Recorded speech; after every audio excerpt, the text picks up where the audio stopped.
Welcome to coverage of the 86th edition of La Flèche Wallonne, on the year of the 40th anniversary of the use of the mur de huy as well. So we are all set, the scene is set for one of the big classics. And that's being brought to you, of course, by Rob Hatch and Adam Blythe, our colleagues. And I say ours because as regular viewers will know, I have a special rule. I will not sit next to any men in the commentary box unless they have been champion of their country. In this instance, that champion is none other than Matt Stevens. Hello, mate. Let's catch the highlights first, though, before we grab word with Matt. From last year, of course, once again, run in glorious conditions. We had an 8-man breakaway that lasted an awfully long time. A 7-man breakaway, I should say. It was 8 originally, down to 7, and the chasing being done, understandably, by the team of Alejandro Valverde, the man who'd had 5 wins in this race on the Mur de Huy. Unmistakably, the king of the Mur over the last few years. That is, of course, until Julien Alaphilippe came along. The breakaway was caught. Ineos Grenadiers were doing their best to chase, but the breakaway was not caught until very late on, using the Mur de Huy as the opportunity to drill in the last few riders. Tim Wellens had a very good dig too for Lotto Soudal. Didn't quite work though. Still, Lamatic is there. 12 seconds for this rider. And then it was Agidiza trying to set things up, understandably, for Benoit Cosnefort, a rider we will come back to on this very day itself. The sprint had started, and it was Primož Roglic, the Slovenian champion as he was then, in that champion's jersey, kicking clear. But all the while behind, the new king to the crown, Julien Alaphilippe, Lulu kicking off the wheel. And having done that, of course, Roglic could do nothing other than maintain position. It still was close on the line, though. But the world champion, Julien Alaphilippe, in a season last year for De Koning Quick-Step, where it was very much more what we'd expect for them in the spring. C'est la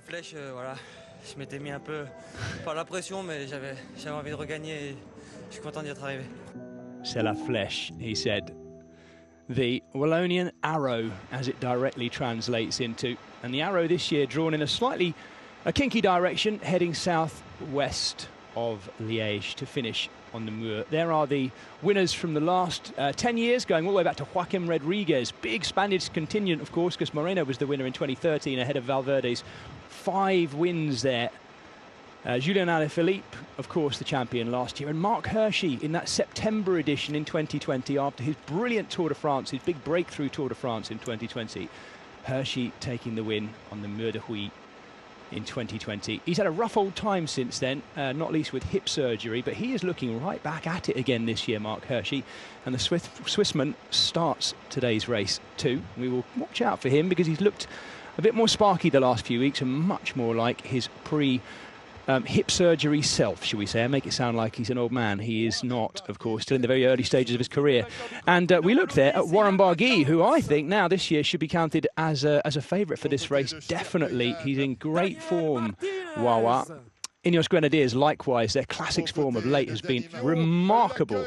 Of course, getting the win in Paris-Roubaix through Dylan van Baarle, Magnus Sheffield winning Brabantse Pijl, and there is Tom Pidcock, no less, 6th in this race last year and looking so good. Jonas Vingegaard, 2nd in last year's Tour de France, needs to be considered a big favourite, as does Mike Woods, who, of course, up a hill like this is always going to be a contender. Alejandro Valverde, the 5-time winner, and what he has said will be his last year of racing. Mark Hirschi waving to the crowd in the middle there. We're rattling through these ones quickly. There he is, the Swissman. And this guy, you might have heard him, his name is Tadej Pogačar, double winner of the Tour de France. He has ridden this twice in the past, this race. He was 9th, was it last year or the year before? I'd have to go back and check that one. But he's not yet won it. Will he win it today? And will he wreak revenge for what happened at Ronde van Vlaanderen? Let's see. There is the new hero, though, the current world champion, Julien Alaphilippe, 3 times the winner of this race. Can he repeat today and salvage something for Quick-Step Alpha Vinyl this Spring Classic season, which has not been their year at all so far since Fabio Jakobsen took that win all the way back at Kuurne-Brussels-Kuurne in February. Well, let's have a look at the course. This year, unlike last year, we are starting in Blenny. It was Charleroi last year we started in. It follows much the same kind of crooked arrow shape, though, working its way southwestward, southwest of Liège, through the province of Liège, to make our way to the feature, which is this day 40 years old in terms of its usage in this race, consistent usage year by year, and that is the Mur de Huy, in the city of Huy, on the banks of the Meuse River. And there are those climbs which come every lap for the last 2 finishing laps that we complete around the 31-kilometre finishing circuit, and they are the Côte d'Oref and the Côte de Cherève. Tough little climbs, but nothing by comparison, of course, to the Mur, the wall of Huy, where we will be finishing today. Just before we come to live pictures, I should get back to my co-commentator I introduced about 10 minutes ago. No worries, it was Matt, an interesting edit point, wasn't it? No worries. I was just excited about bringing you back in, mate. It's been a long time since we've been on the mic together as well. So it has been a while. It's been a little while, Jez. Good to be back with you, mate. Absolutely. Very, very excited about this race. It's an absolutely, well, it's a cracking course. Over the last few years, as we know, it's one of those classics that can be a little bit formulaic, but I think in a good way. But we've got an absolutely stellar field here. We saw a few of the main protagonists, a few of the big favourites, previous winners as well. It has been bossed, hasn't it, over the last few years by just 2 riders in particular, Julien Alaphilippe and the mighty Alejandro Valverde, who I do believe is participating for the 16th time in this race at 41 years of age, just a couple of weeks ahead of his birthday. But no, I'm looking forward to it. We've got a fast pace so far, 131k still to go, but already the average speed over this very rolling terrain, 43.5 k's an hour. So a quick start, an aggressive start to what should be a great race. let me tell you who are the 10 riders in what looks like a settled breakaway now. They did have actually about 3 minutes. It's come down ever so slightly. There were 8 originally, and they were joined by 2 of the riders who are rolling through your screen right now. One of them is Jens Reinders in the yellow and blue of Sport Vlaanderen and Valois, who's just rolled through there. The Alpecin Phoenix rider is Jimmy Janssens, the Belgian, because we have just the one Belgian in the breakaway, which is slightly unusual for this race. We do have a South African, and that is, of course, Daryl Impey, the former South African national road race champion for Israel Premier Tech. There he is in the white top, blue base to it. In fact, white top, blue base could be said for many of these teams right now. Yeah. It seems a bit popular this year, doesn't it, Matt? Bruno Amirae is the Frenchman for Groupama FDJ at the back there. There he is taking off his long sleeves, stripping down because weather conditions today around about 15 degrees as I insert a weather forecast into the middle of my run through the breakaway. You can see, though, it's lovely conditions for racing and a slight tailwind too. The Arkea Samsic rider that we're looking at is Simon Guglielmi, the Frenchman, one of 4 Frenchmen in this breakaway. And I'll have various different versions of his name. This is a tricky one. Guglielmi. It's got the double G in there. I'll let Matt trip over that a few times as well and see how we get on together. I'm just going to call him Simon. Yeah, let's go with that, shall we? Who else have I not mentioned in there? Jens Reinders is in there. Luc Wertgen was one of those 2 that rolled across for Bingoal Power Sources. I think the order must have gone out from their team management. They must be in the breakaway today, as you would expect from that Belgian team in a race like this. They missed it, and at one point they had 3 riders chasing to try and get across. The one who did was the Luxembourger, Luc Wertgen. Also jumping across to it was Pierre Roland, the Frenchman for B&B Hotels KTM, who I know is in good form because I watched him racing in last week's Tour de Jura and the classic Grand Besançon, and he was very good in both of them actually. He looked very strong. But he will be contributing well to this breakaway, I think. The obligatory Uno X Pro Cycling team rider is the Dane Morten Hulgaard, and he is in there too. Chris Juliensen is the other Dane, because there are 2 Danes in there too. He is riding for the very multinational Team Bike Exchange Jayco, and it's a seriously multinational team that this time, with only 2 Aussies in it. Only 1 Aussie actually, in the shape of Nick Schultz, because one of the headline news as we go to the start today is that Michael Matthews, Bling Matthews, is not starting. So there's a potential victor off our start list, Matt. We're looking at another potential here in the name of Tadej Pogačar right on our screens. How do you stop Tadej Pogačar winning if his team can get him anywhere near the base of the Mur de Huy?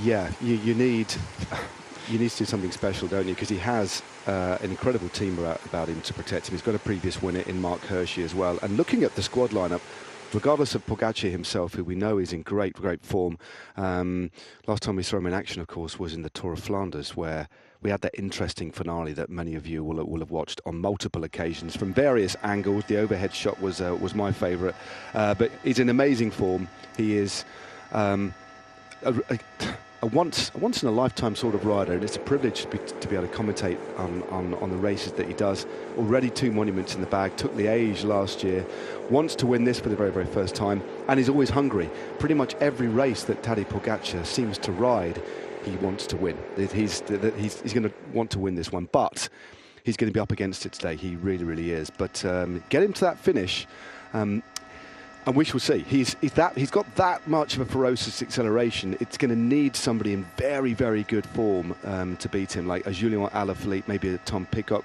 But I think on paper, he is the out-and-out favourite for this race, and we shall see. But he will always pose a threat, and as I said, has an amazing backup of riders, like Hershey won in 2020, Ulissi third in 2019, Marc Soler is riding really well.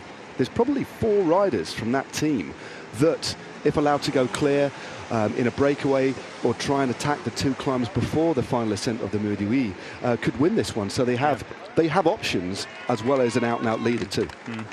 Yeah, it's a ridiculously strong team, the UAE Team Emirates team. Do you know what, Matt? I think this is the first race I've commentated on this season where every single team is full. Of course, it's a World Tour race, but it also shows the prominence of just how important this race is, both to the teams and to the riders. Along the way, there'll be riders, as we both know, and as fans of the sport will know, it's been a really difficult spring for illness, not just COVID, but colds and flu and all sorts of things as we reintegrate, mixing with each other even more closely and picking things up along the way.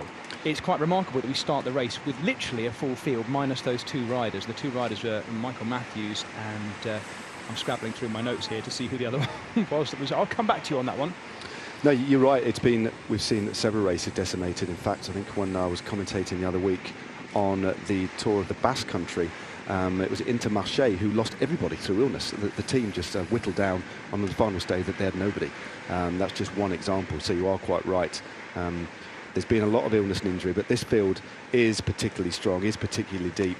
And looking back through the big squads, it's not just about one team leader. They have a lot of options. And because of the way that we've seen racing evolve, and I think it's fair to say racing has evolved over the last couple of years at a frenetic pace, brought on, I think, by COVID in relation to changing the style of races, a lot of riders thinking this could be the last race, and then this wave of new talent that have come through, essentially torn up the rule book, and also several teams riding in ways that we've not seen them before, i.e. Ineos Grenadiers having as you said at the top of the show, an absolutely incredible season so far. So when you bring all those factors together, it does make for what should be a very exciting proposition. As we look at, there he is, Alejandro Valverde. It is quite astonishing, isn't it? Won this race back in 2006 for the first time. And then the last time he won it was in 2017. Quite an amazing record. It is amazing, particularly when you look at the riders who won either side of that 2006 win as well. The 2005 winner, of course, was Danilo De Luca. And when we talk about these names, we're thinking a long way back, aren't we? Yeah, it's another era, really. It absolutely is, isn't it? It absolutely is. David Rebellin was the winner the year before that, and Rebellin went on to win it 2 more times after Valverde's first win as well, because Rebellin was the winner in 2007, of course, and in 2009, before Cadel Evans got that win for him. He was second actually back in 2008, but he got the win in 2010, Evans, as well. An ideal finish for him. Matt, what would you describe as like the archetypal perfect rider for a finish like this? Of those names we're looking at, the Cadel Evans, Philippe Gilbert, Joaquim Rodriguez, Valverde, Alaphilippe, Hershey, what is it about physiologically and physically, mentally maybe, what is it about the rider that is able to do what Anna van der Breggen did 7 times in a row? It's the type of rider that can win this race, and it has been. I think it's fair to say, looking back through that roster of riders, that there is an archetypal sort of rider, and it's somebody who can maintain quite a lot of power for quite a long time. 3 or 4 minute threshold effort, and somebody who off the back of that can execute another big spike in power as well. So it's a different physiological load than, say, climbing Alpe d'Huez or a long climb of 3/4 of an hour. It really is. Although there are some riders that fall into that bracket There's clearly some riders there who can win Grand Tours, Alejandro Valverde, for example. Yeah. But when you drill a little bit further down, there is a specific physiology, and it's classically summed up by the phrase puncheur. It really is riders who've got that sharp, violent acceleration. These days we're talking about 800-900 watts, which they can sustain for over a minute. And this race, because of the ferocity of the final climb, which they, as we know, they ride on 3 occasions, and because how hard it is, you can't ride it flat out 3 times. So generally the 2 ascents beforehand, we see them riding in quite a measured way. There's only one time you can go deep and ride this to race the win. So therefore, the way the race unfurls and unfolds, traditionally, save for 2004, I think it was, it's a best part of 20 years, is that we see teams controlling the race to set up their team leaders for the final, and those sorts of riders who, after 200 Ks of racing, can still ride at those sorts of levels. So it does, there's only a handful of riders that can do that. But looking at this field, I think I've underlined or gone through in yellow pen about 12 legitimate potential winners of this race. And that just is testament to what we're saying. This is a very, very strong field indeed. Yeah, and we are so nearly at the end of Classic season as well, of course, because this Sunday brings us Liège-Bastogne-Liège in the final of the Ardennes Classics, of course, and then we're straight into Tour of Romandie and the warm-up races for the Giro d'Italia kicks off, and then before you know it, we're starting to think about the Tour de France, and we're well into summer as well, aren't we? So where on earth has all that time gone since Het Nieuwsblad, right back at the beginning, early days of February, of course. It has been a busy Classic season, one which has been, in the early stages, it looked like it was going to be a Jumbo-Visma domination, didn't it? And then in the latter stages, as we mentioned, Ineos have come good, just in time for the Grand Tours, of course, but they've looked remarkable, particularly in Paris-Roubaix. Dylan van Baarle's win there, but Magnus Sheffield underlining his superb young talent at Brabant-Sepil. And then, of course, Kwiatkowski winning Amstel Gold. I'm going to chuck a name in, Matt, for someone that I'd love. Please I'm sure do. Lots of people would love to see win today. Benoit Cosnefroy. He just, I mean, it goes without saying, people who've been watching the racing here the last few weeks, doesn't he just half deserve it as well? Plus, he's that kind of rider that I just love watching race. He's a very open and expressive, aggressive puncher, as you say. I'm sticking my neck on the line now. I'm rooting for him today, although I'm completely impartial. Yeah, there's not many riders that, if you look back to Plouay at the back end of last year, when he went to the finish with Honoré and Alaphilippe, put them both away. And then this year, as you say, he's in absolutely stellar form, still looking for that big win, runner-up in this race back in 2020, but as you said, second in Brabant-Sepal and second in Amstel Gold. Outstanding results. And you've got to feel for him as well, because of the way he expresses himself, because of how aggressive he is. I mean, although I was happy for Michal Kwiatkowski to take his second win in Amstel, the fact that he thought he'd won it and was allowed to enjoy and savour winning his second big single-day race, and then to be taken away from was cruel. So he's going to be, I'd imagine, on a real mission today, and is one of those riders that is capable, if he gets it right, gets his timing right. And we know this climb, it's not just about strength, it's about biding your time and waiting for the right moment to use your physiology to the best that you can. It's just about executing your acceleration at the right time, not going too early, maybe leaving it a little bit later to the slope, lessens a little bit near the top of the climb. So although it's a brutally difficult climb, it's very, very technical, and riders that know themselves very well, given all the understanding we have now about power to weight, accelerating on certain slopes depending on the gradient in your weight, this climb is quite scientific, actually, in the way it's ridden. So you've really got to be smart. I know a lot of the riders this week have been out doing recons, so we shall see. But he is one of those new generation of riders that is a pleasure to watch, Cosnefroy. And I'm not going to say that I want any one particular rider to win, but yeah, it would be nice if he did, because he's got a lovely smile and a lovely nature, isn't he? Yeah, he's just I don't know the guy, but he strikes me as a lovely lad. And as you say, I mean, I'm a real sucker for someone who lays it on the line visually. You know, he's and he's got a great kick on him as well. His final sprint is I still think it's underrated. And one of these days, maybe today, he's going to get that big win with that final kick, and then he'll be forever not the guy who's good at coming second. He'll be the winner. Now, let's see. It'll happen at some point. When will it be? We will find out. Listen, folks, lots of you are watching us live on our digital platforms as we speak already, and we're going to be having our Eurosport viewers joining us in a while too. In the meantime, why don't you get involved with us and send us some of your predictions and thoughts, and maybe any questions if you like. Ping them to us on Twitter, won't you? We are at Jez Cox and at Real Stevens as well. Ping us your predictions, maybe, particularly if you've got any outsiders that we haven't mentioned so far. But if you are giving us a prediction, tell us why, or tell us how. How's it going to come about, maybe on the final ascent of the Meurduy? Let's see who is going to succeed Julien Alaphilippe, or will it be him again himself? If it is, you can probably keep that one to yourself, unless it's going to happen in some remarkable circumstances that you can explain to us, because it's an easily predicted one. However, we haven't one person we've not mentioned yet, Matt. Jonas Vingegaard.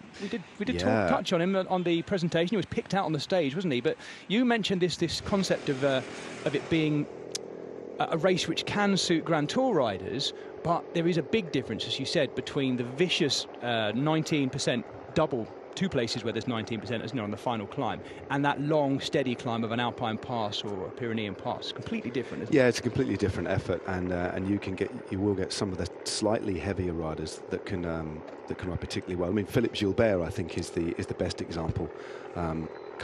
Won this a couple of times, hasn't he? Won it back in 20. Won it once back in 2011, but certainly not a Grand Tour contender at all. But he is a good single-day all-rounder.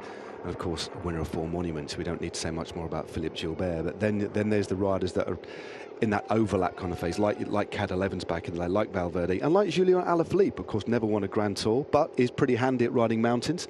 Maybe not his speciality. And it will be interesting to see over the next few years what he does in relation to Grand Tours, because he's never really focused on it. That wonderful stint in the yellow jersey a couple of years ago, won an individual time trial, does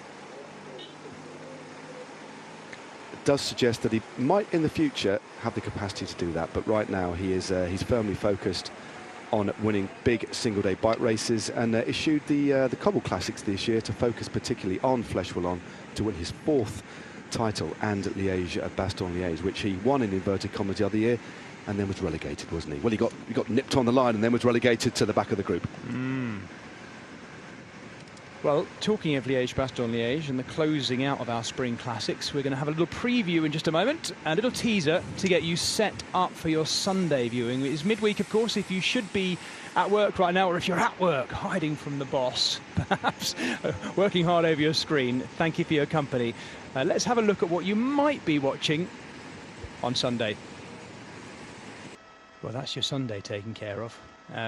We are, in part, at Eurosport GCN, the home of cycling, responsible for inspiring more people to get out on bikes and enjoy their cycling and training, racing, riding, exploring, whatever you may call it, on your road bike, e-bike, mountain bike, whatever it may be. But we're also partly responsible for stopping people getting on their bikes, because there is so much great content. This spring has been remarkable, hasn't it, Matt, in terms of what we're bringing people. It just keeps growing too. It does. It's a pleasure to be a part of it, but it is a bit of a strange one. Actually asking people to keep watching the telly, and then on the other hand, we've got GCN telling people to go out on their bikes. Yeah. But the beautiful thing, you have GCN Plus or Discovery Plus as well, where you can go back and watch it at your leisure, which we've not just got wall-to-wall coverage, we've got multiple coverage, simultaneous coverage of multiple races, haven't we? You at some point you're going to have to make a difficult choice, but the beauty is you can watch them all back. So it's great to be a part of it. And we've had some exceptional racing across the board in both men's and women's races. And it really does feel like a bit of a golden period, especially after the problems of COVID.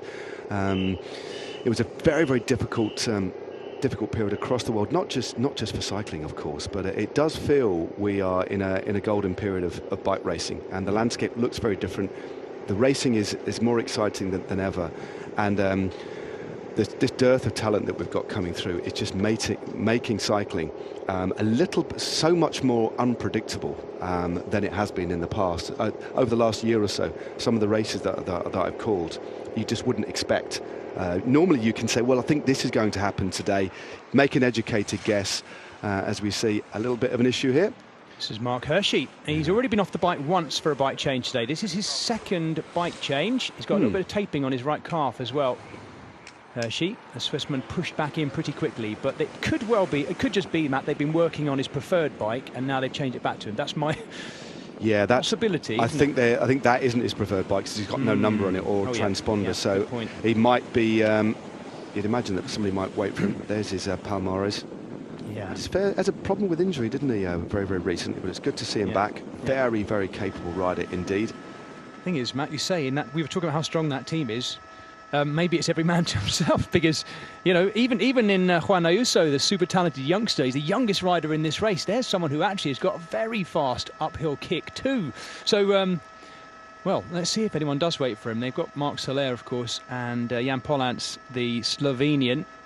One of them might drop back for him, you'd hope. Thankfully, it was a very quick change, though, wasn't it? Yeah, a pretty swift one. And because there wasn't a mechanical that meant you had to stop at the side of the road, what you can do when you drop towards the back of the bunch is radio up and wait till your team car moves to the front. All the team cars in the convoy on a road like this will ride on the right-hand side, allowing the left-hand side for cars to move up. So you shout up, you don't...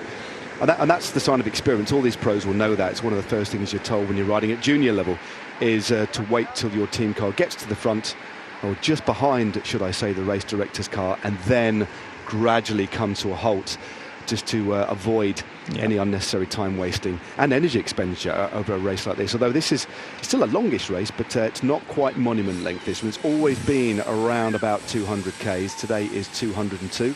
And we are back to the 2020 iteration, 2019 iteration of this race. They've tinkered with the finish on a few occasions to try and shake off the somewhat predictable nature of this race over the last few years. It hasn't quite panned out, I think, because of the strength of the teams and just what's required at the end of this race.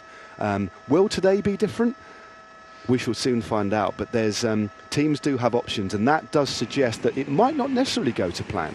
I think it will. I do think it will all come back together at the end, but you just never know. Yeah. And also, you never know what's going to happen to any of these the team leaders. You might have a team leader that's not feeling great, so they go to plan B and make the last lap a lot more aggressive and difficult to control. So we shall see. We shall see.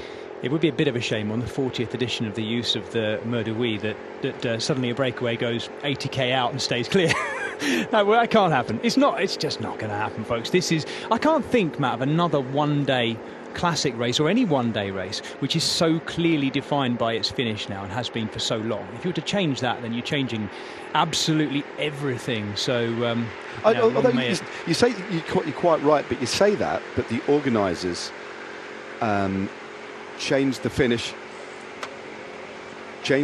for that very reason, to try and make it a little bit more aggressive, so it wasn't quite as predictable. And we had that with Amstel Gold as well. A couple of years ago, they changed the finish so they didn't actually go up the Cowberg for the final time. They came up this little back road, and that actually has made, I think, a far more exciting race, although it essentially did change the DNA of Amstel Gold, but it made it a far more exciting proposition.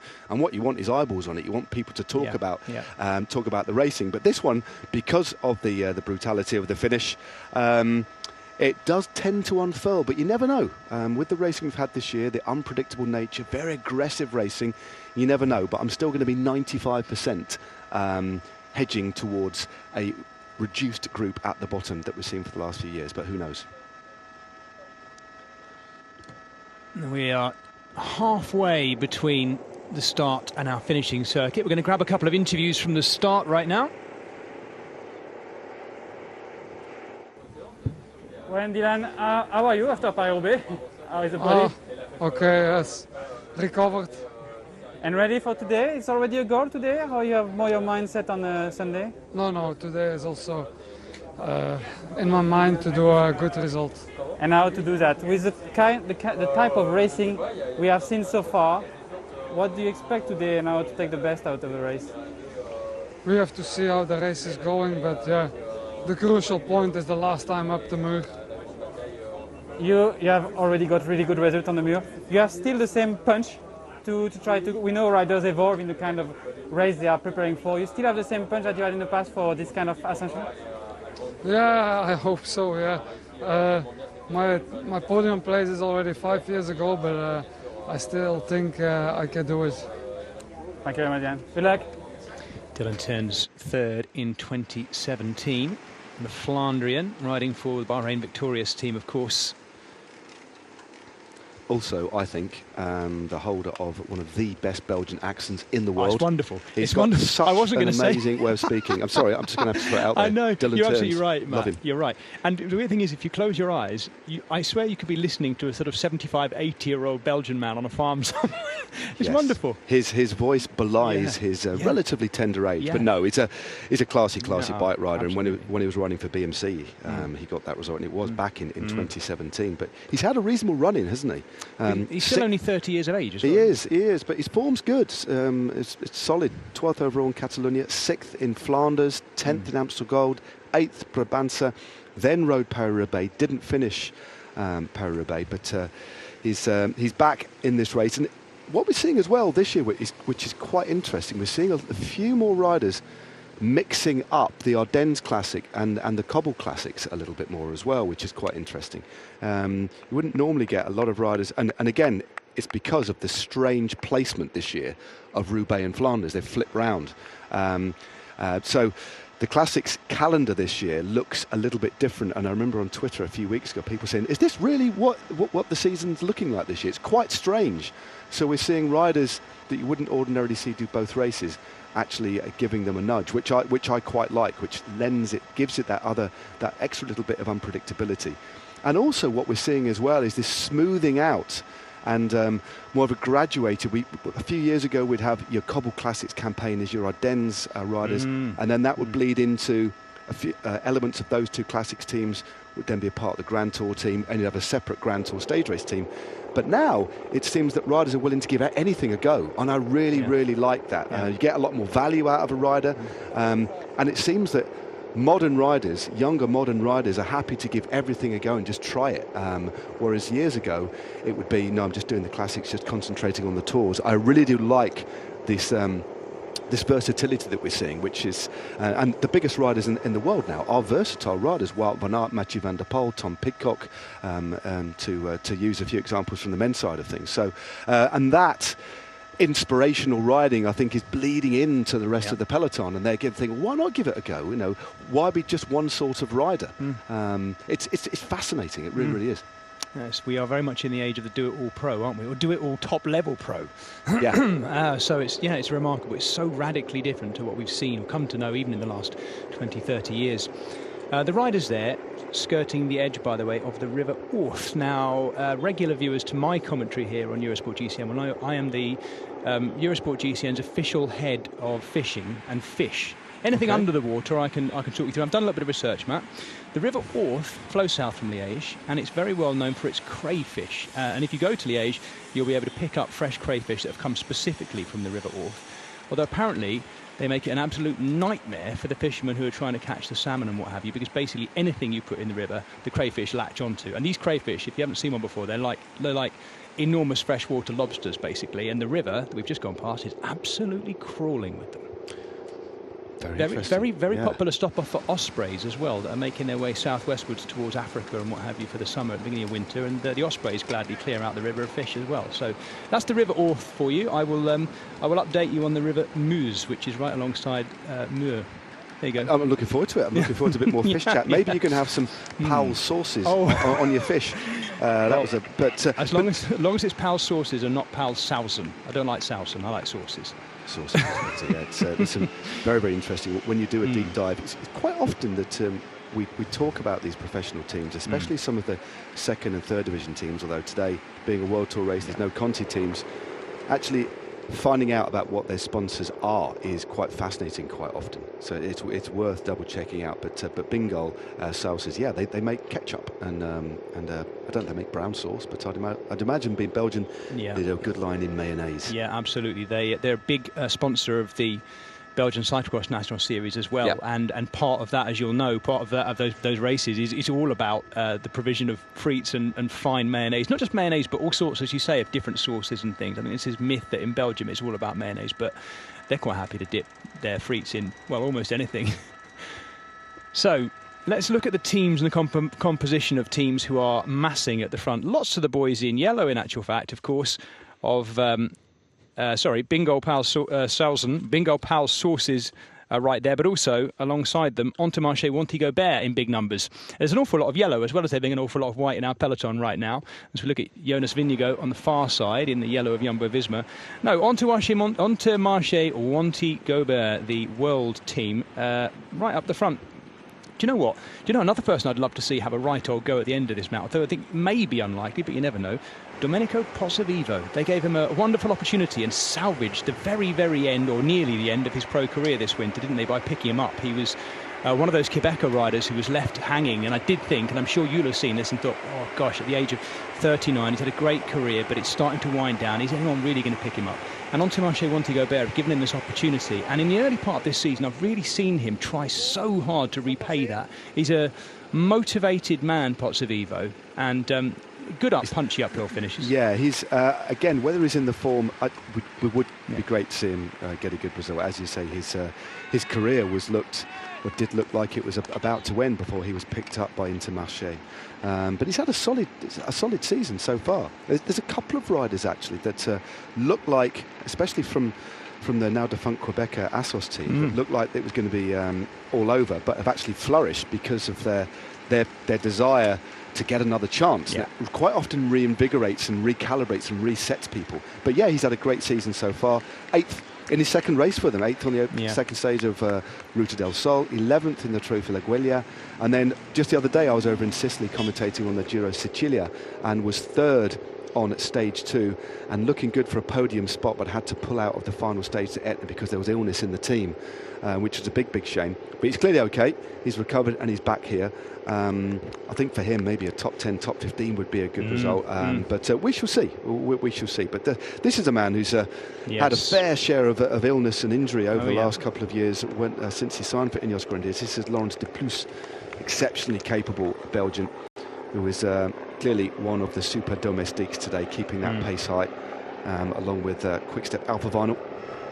He was one of those who made the switch from Jumbo-Visma, wasn't he? This sort of this exchange between Jumbo-Visma, no, there wasn't an exchange, but Ineos Grenadiers riders and Jumbo-Visma riders have been interchangeable the last few years, not least because of the kind of things they're expected to do by the world's super teams too. And Laurens de Plus, who sits on the front there, exactly one of those kind of guys. And really the makeup of our top 10 or 15 riders there, evident, and right, we're back to probably 20th or so, of who our biggest teams are right now in terms of their aspirations in this race.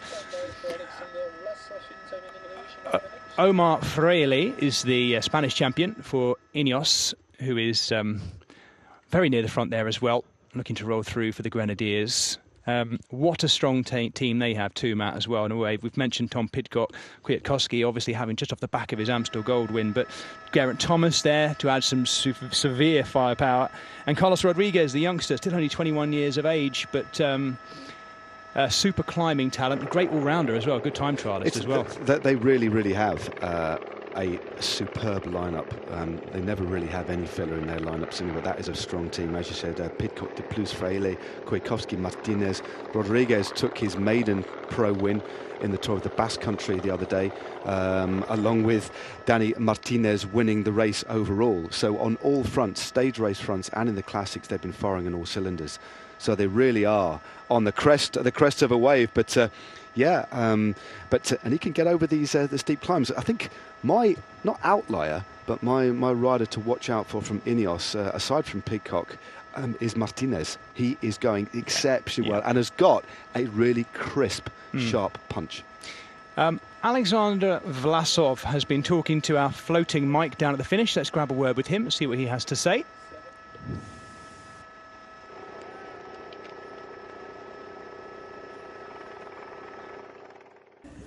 Well, Alex, first, how are you? How is the shape coming here?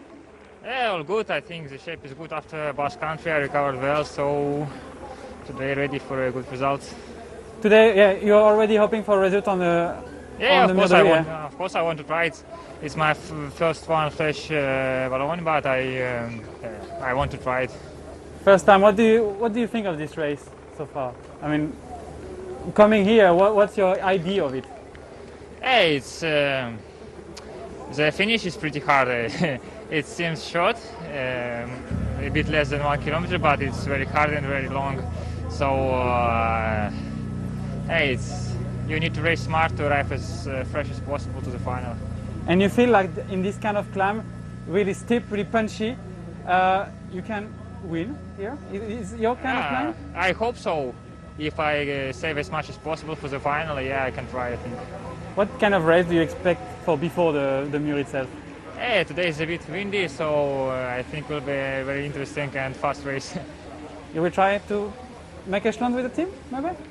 What? You will try to make echelons with the team, maybe? I don't know. We will see how is the wind situation. We will decide during the race, but usually everyone arrives together to the final climb. And yeah. Thank you very much, Alex. Good luck. Thanks. The Russian Alexander Vlasov, who, I have to say, Matt, packs much more of a punch. Let me start that again. He packs much more of a punch in the sprint than I remember. I was commentating on Vlasov in the Grand Prix Miguel Indurain, actually, just a couple of weeks ago, and he was only just half a tyre's width behind the eventual winner, Warren Barguil, in that, and he had a great final sprint as well. If anything, Vlasov led out too soon and Barguil came and pipped him on the line, but he has got a fast finish. He's good uphill. Has to be said, by the way, Matt, can't be an easy time to be a Russian professional in such a mixed peloton either. Not at all. I mean, I think, although saying that, I mean, I'm sure he's got the support of... it's a difficult one. I wouldn't want to even try and imagine what it's like to be in that situation, but he still seems to have very, very good morale. He's clearly supported by his team, and I'm sure that Vlasov's beliefs don't necessarily match what's actually going on over in the Ukraine. Just to put that one to one side. But yeah, clearly to maintain motivation during this difficult time for certain people from certain countries, the Ukrainians in the pro peloton team is very, very difficult. But as you say, physically, he's been very, very impressive this year. Has come across to Bora Hansgrohe to bolster their team for week-long stage races and for the Grand Tours, and had a win earlier on in the year as well. It was the first time actually that Remco Evenepoel had ever been beaten in a stage race. Earlier in the year, in the Tour of Valencia, the Queen stage finished up a very, very steep climb, partially gravelled, which I was commentating on. His performance there was absolutely stellar, backing up the potential that he's shown over the last couple of years, and is one of those riders that every year seems to be getting stronger and stronger. And it is intriguing. This is his first ever attempt at this race, but you wouldn't put it past him getting a very good result, even a podium. So he's one to watch out for, and the fact we've never seen him go on these slopes, but based on what we know he can do, it should make for an interesting watch. But yeah, he's the out-and-out leader of the Bora Hansgrohe team. They've still got a solid squad, but I think when you look at their lineup, he is the out-and-out protected leader for that team. Absolutely. The breakaway are now heading due north. Well, I say due. Yeah, they are heading due northwestwards towards our finishing circuit. We have 106k to go of the total. I don't know if I've even given you the total yet today, 202k. So we are bang on, exactly halfway through the 202 kilometres. And we're kind of halfway in a way to our finishing circuit, or just slightly over, because we've taken in a bit of a southeasterly kink. We are due southeast of Liège itself in the Liège province, and headed now towards the river Meuse and the city of Huy itself, where our 2 complete laps and a half lap to join it are going to be completed to bring home the 86th edition of La Flèche Wallonne. You are in the right place to catch it, because you're seeing it all unfold on your screens right in front of you. Let me update you again on who the breakaway are when we get back to them, because I'll talk you through them visually. We've just gone through a feed zone, as you can see. Feed zone nicely spread out, so riders picking up food and spreading it around their team as they do so. Team on the inside is the bright yellow, as I say, of Intermarché Wanty-Gobert. They appear to be all there in their entirety, all 7 riders. Mark Hershey's back up amongst them there, near the front, and amongst the other UAE Team Emirates riders. We get a look at the back of Pascal Inkhorn, the big, tall, powerful workhorse for Jumbo-Visma. The Dutch rider in the Dutch team, of course, wearing his number 13, part upside down, part wrong way round. At least you can see through that number pocket a bit more. Mesh, some of them, the mesh recently, this year has been terrible, Matt, for the likes of us, hasn't it? It's this perennial issue or subject, isn't it?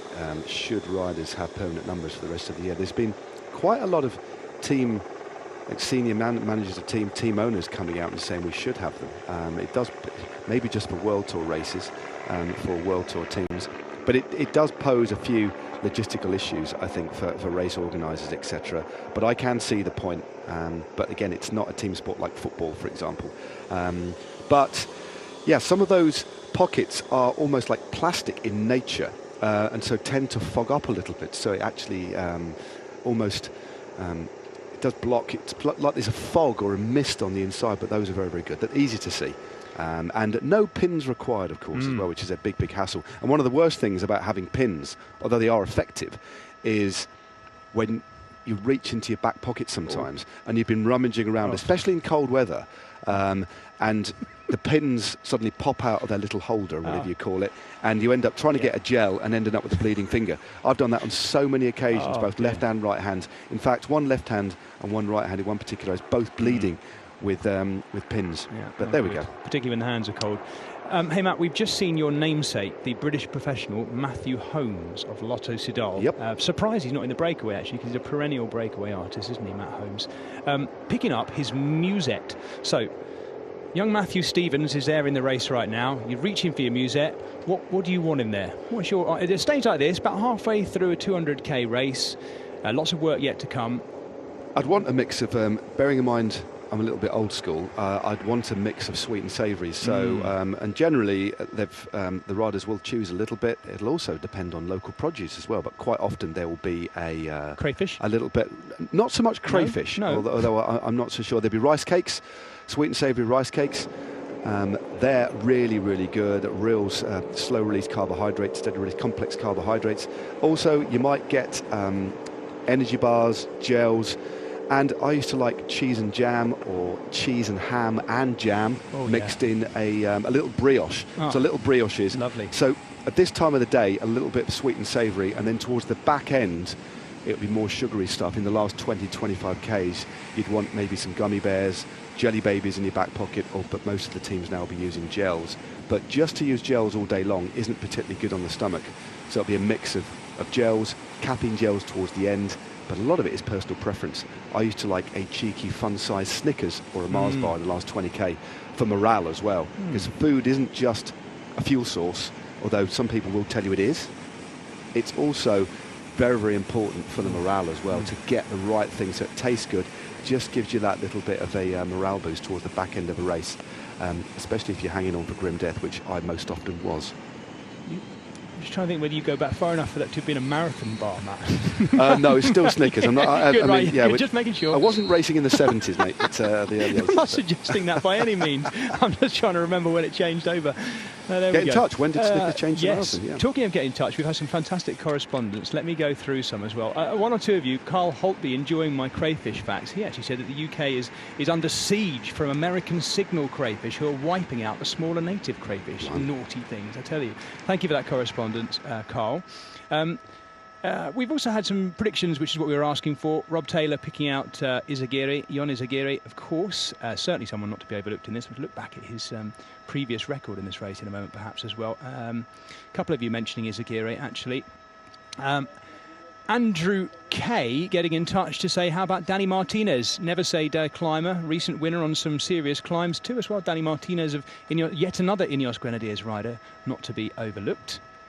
Another one picking Danny Martinez. Two or three of you picking Danny Martinez in a row there, so that's interesting. Ineos Grenadiers have some fans out there for sure. And a good number of you picking, predictably, Alejandro Valverde to rally one last time in this, what he says will be his final year. Unless he wins the World Championships, of course. He's not going to go out with a rainbow jersey to hang up. Is he, Matt? You never know. You never know. But he's had 3 wins this year, Alejandro Valverde. But side by side with the likes of Alaphilippe and Tadej Pogacar, assuming it comes together, I don't know. I really don't know. But what he has on his side is that wily experience, and clearly in great form, and doesn't really seem to be tiring too much. No. And again, add to those 3 wins, second in Strade Bianca as well. So he's got incredible form, and having ridden this race this is his 16th occasion, unquestionable depth in terms of experience, and difficult different scenarios, different weather conditions as well. And today, we've got this tailwind till we head to the circuit, and then the climb, there will be although it's quite a sheltered climb, the wind will be coming over their left shoulder into their face for the vast majority of the climb, although as you know, it does twist around. Yeah. And that could be interesting, because if there is a strong wind, even at low speed, there is a little bit of an advantage of hiding behind another rider in a cross headwind on even a steep climb like that. But it does seem to have dropped a little bit, but we're looking at around 20 km/h winds today.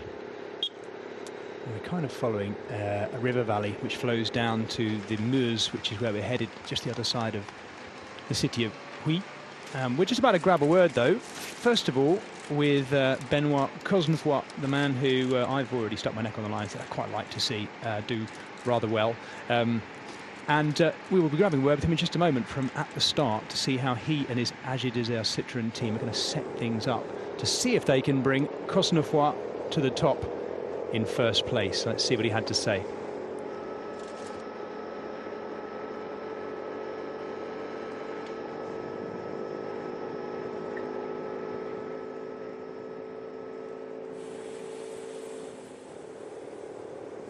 Benoît, dites-nous comment ça va depuis la semaine dernière et la Brabançonne. Ça va, on a retrouvé le soleil en Belgique, ça fait du bien, après la Brabançonne bien pluvieuse. Mais non, ça va, la semaine s'est bien déroulée. La forme est toujours aussi bonne, peut-être meilleure? J'espère. En tout cas, c'est sûr que c'est pas facile à gérer une semaine entre deux périodes de classiques comme ça, mais voilà, on a essayé de gérer au mieux avec mon entraîneur Nicolas Guillet, et j'espère que les gens vont répondre présent aujourd'hui dans le mur. À quel type de classique on s'est préparé ici? Parce que d'habitude il y a le mur de Huy comme grand épouvantail, si je puis dire, mais on a eu des courses très agressives lancées de très loin. Vous en savez quelque chose? Est-ce qu'aujourd'hui c'est possible d'avoir une course un peu différente? Bien sûr, c'est possible. Je pense Just que dans le today, a bit cyclisme, different to the maintenant, long, aggressive ça part de plus en races. plus tôt. Je voyais après l'Amstel dans le journal de l'équipe notamment qu'il s'ennuyait d'une course qui s'est déclenchée qu'à 45 km de l'arrivée. Donc voilà, on s'habitue à des scénarios de course un peu fous, et ça peut relancer à 130 km de l'arrivée comme à l'Amstel notamment. Donc voilà, il y a des scénarios de course qui sont complètement débridés maintenant, et on peut s'attendre à tout sur une flèche wallonne. Et quel est le scénario qui vous plairait le plus? Vous êtes bon dans les deux cas, je pense. Oui, après, je pense qu'une arrivée un peu plus traditionnelle me fait envie, avec un grand match entre leaders. Après, avec la montée de Cherave dans le final qui a été rajouté par rapport aux 2 dernières années, je pense que ça peut permettre à un peloton réduit de jouer la gagne. Je pense à 20-25 personnes. Donc voilà, c'est un parcours qui a toujours réussi à Julien. Il a toujours gagné sur ce type de configuration avec Cherave avant. Donc voilà. C'est le grand adversaire Julien aujourd'hui. Bien sûr, il a gagné déjà 4 fois, for Julien Alaphilippe. C'est sûr que c'est le grand favori, et en plus avec son beau champion du monde, donc bien sûr que c'est le favori numéro 1. Trying to unload a bit of pressure off himself, perhaps. They're definitely a man to watch, and he has a strong team around him to try and bring him into position as well, Matt. It's nice to see the return of Bob Jungels as well, who's had so long out. Yeah. The Luxembourger, but he also has some firepower in there, some good climbing talent in amongst Aurélien Paré-Peintre, Larry Warbass, the American as well, and Dorian Gaudon as well, who could do a very hard last turn into that right-hander to bring us on to the Mur de Huy. Yeah, it's a very solid lineup for AG Citroën, but the team is built all around Cosnefroy, who's looking good. As you said, he was trying to unload a little bit of the pressure there, saying it was just a course tailor-made for Julien Alaphilippe, but did add to that they've reverted back to the finish that we saw a couple of years ago in an effort to try and mix things up a little bit, to try and provoke or provide a catalyst for some attacking on the running, because we're going to, well, not exactly shortly, it's the first climb of the Côte d'Arève comes after 121k, but they come in relatively rapid succession. So this year, the permutation of climbs leading to the Mur de Huy is a Côte d'Arève, then the Côte de Cherave, and then the Mur de Huy on 3 occasions. So they're not particularly steep. The Côte d'Arève, 2.1k's at 5%. The Cherave, 1.3k's at 8.1%. And we always do see attacks go, but it's holding it over the top of that climb, and on that false flat, then that fast run into the bottom of the climb, which is very, very hard. But saying that, the Côte de Cherave, they will have a tailwind up it, given the prevailing winds. It's coming from a northeast to a southwest direction, blowing at 20k's an hour, and given the wind direction, given we've got this different permutation, although for a lot of these riders it will be familiar, it's only a couple of years ago, it could provide enough of a catalyst for riders wanting to go long. But what you need then is the right permutation of riders. It needs to be strong riders, they need to be willing to work together, and they need to have opened up enough of a gap to hold off a lot of teams which we know are going to be riding behind. So there's a lot of ifs and buts here, but I do think we will see people go, or attempt to go, on those two climbs. As we look at our breakaway again, let me remind you who is in there.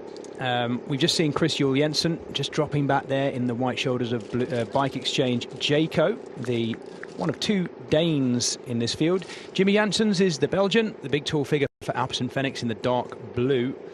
The Arkea Samsic rider in there is Simon Gigliemi, who has just rolled through in the red with the black shorts, and wouldn't you know it, I've left it too long to rattle through the breakaway. We're chopping, understandably, chopping and changing between the breakaway and the chasing peloton, who sit 2 minutes 51 behind.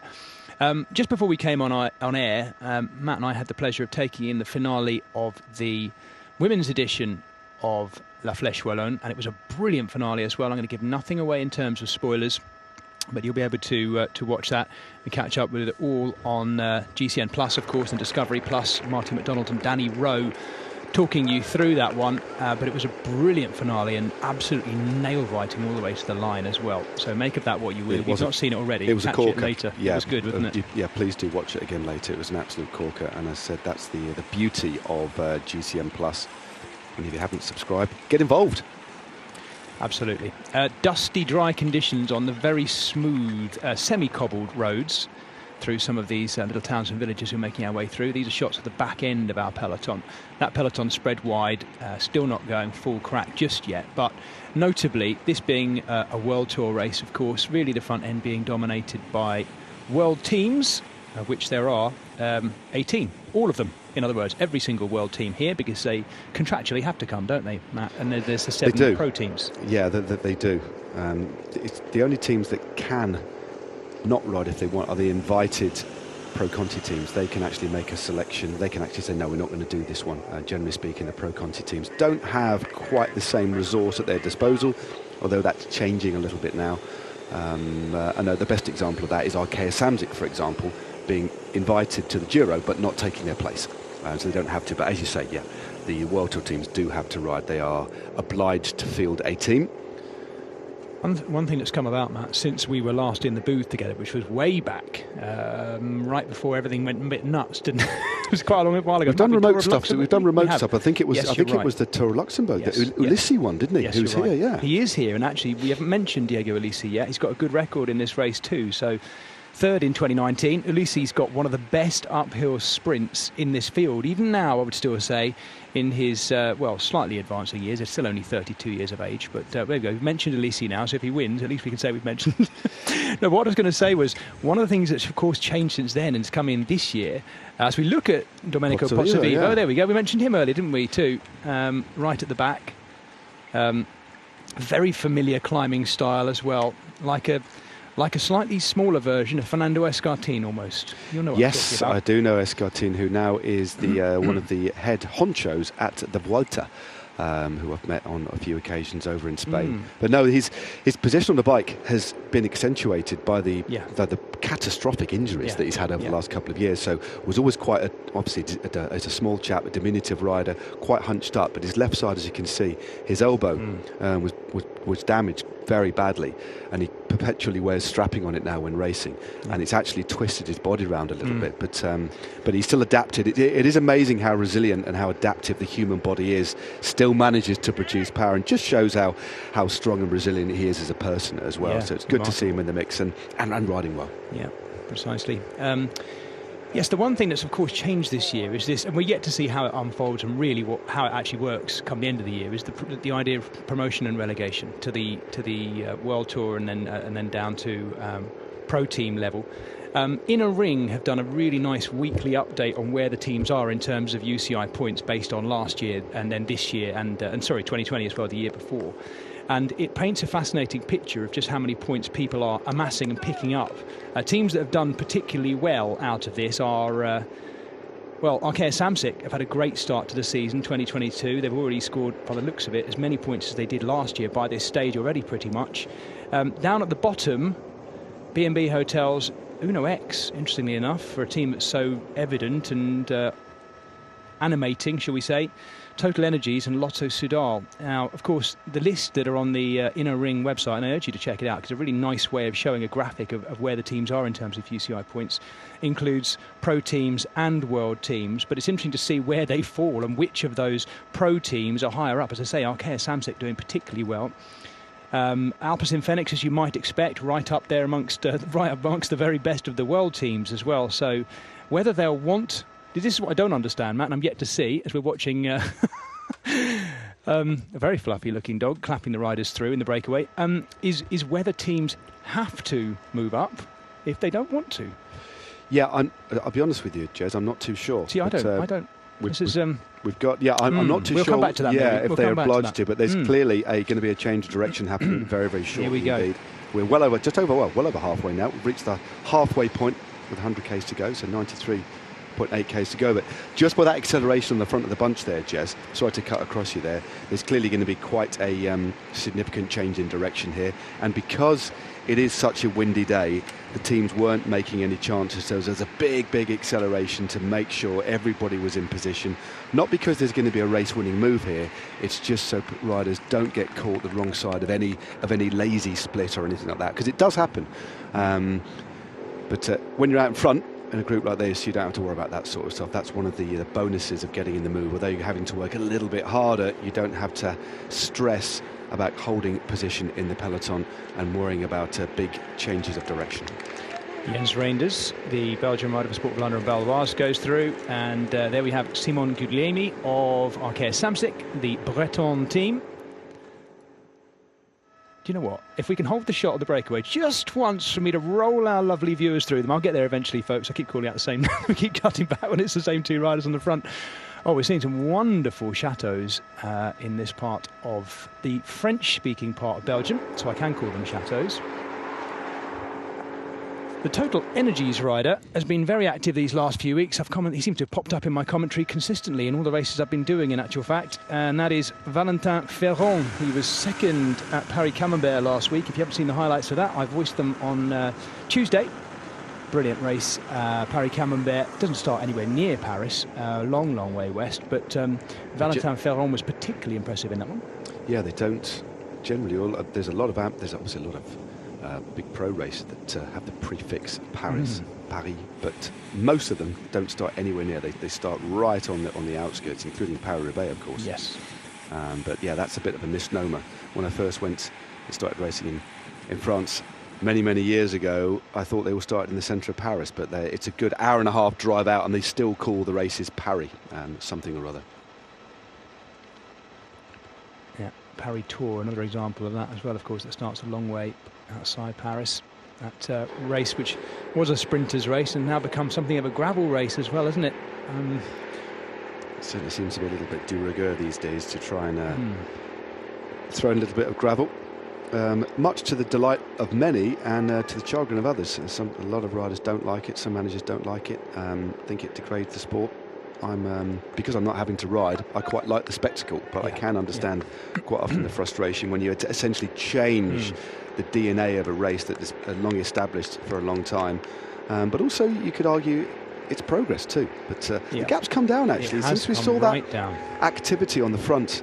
That fight for position, or not so much a fight for position, as we see one of the AG2R riders just grinding to a halt. That's their climber, super talented climber, Paré Peintre. I mentioned him earlier. Could be certainly a useful man to be leading into the bottom of the Mur de Huy. Very fast up the steep gradients. Now we're watching his wheel change, Matt. That's one of the other things. You were talking about all the advances and changes. That was a sort of mechanical, or I don't know whether it was electronic or what little motor in there. It's a drill, yeah. It was just a battery-powered drill, which they've got. I think it's a 9mm Allen key bit on the end to unscrew the wheels. Most rear through axles are about 9mm, and then but that's still double the time of a caliper brake. And quite often now we see riders opting for a complete bike change, but that actually wasn't too bad. But just look at the movement at the front here. It really is getting pretty quick. Still a long way to go, but the effort required to sit on the front of the bunch now, it's going to be well in excess of 400 watts just to keep it rolling.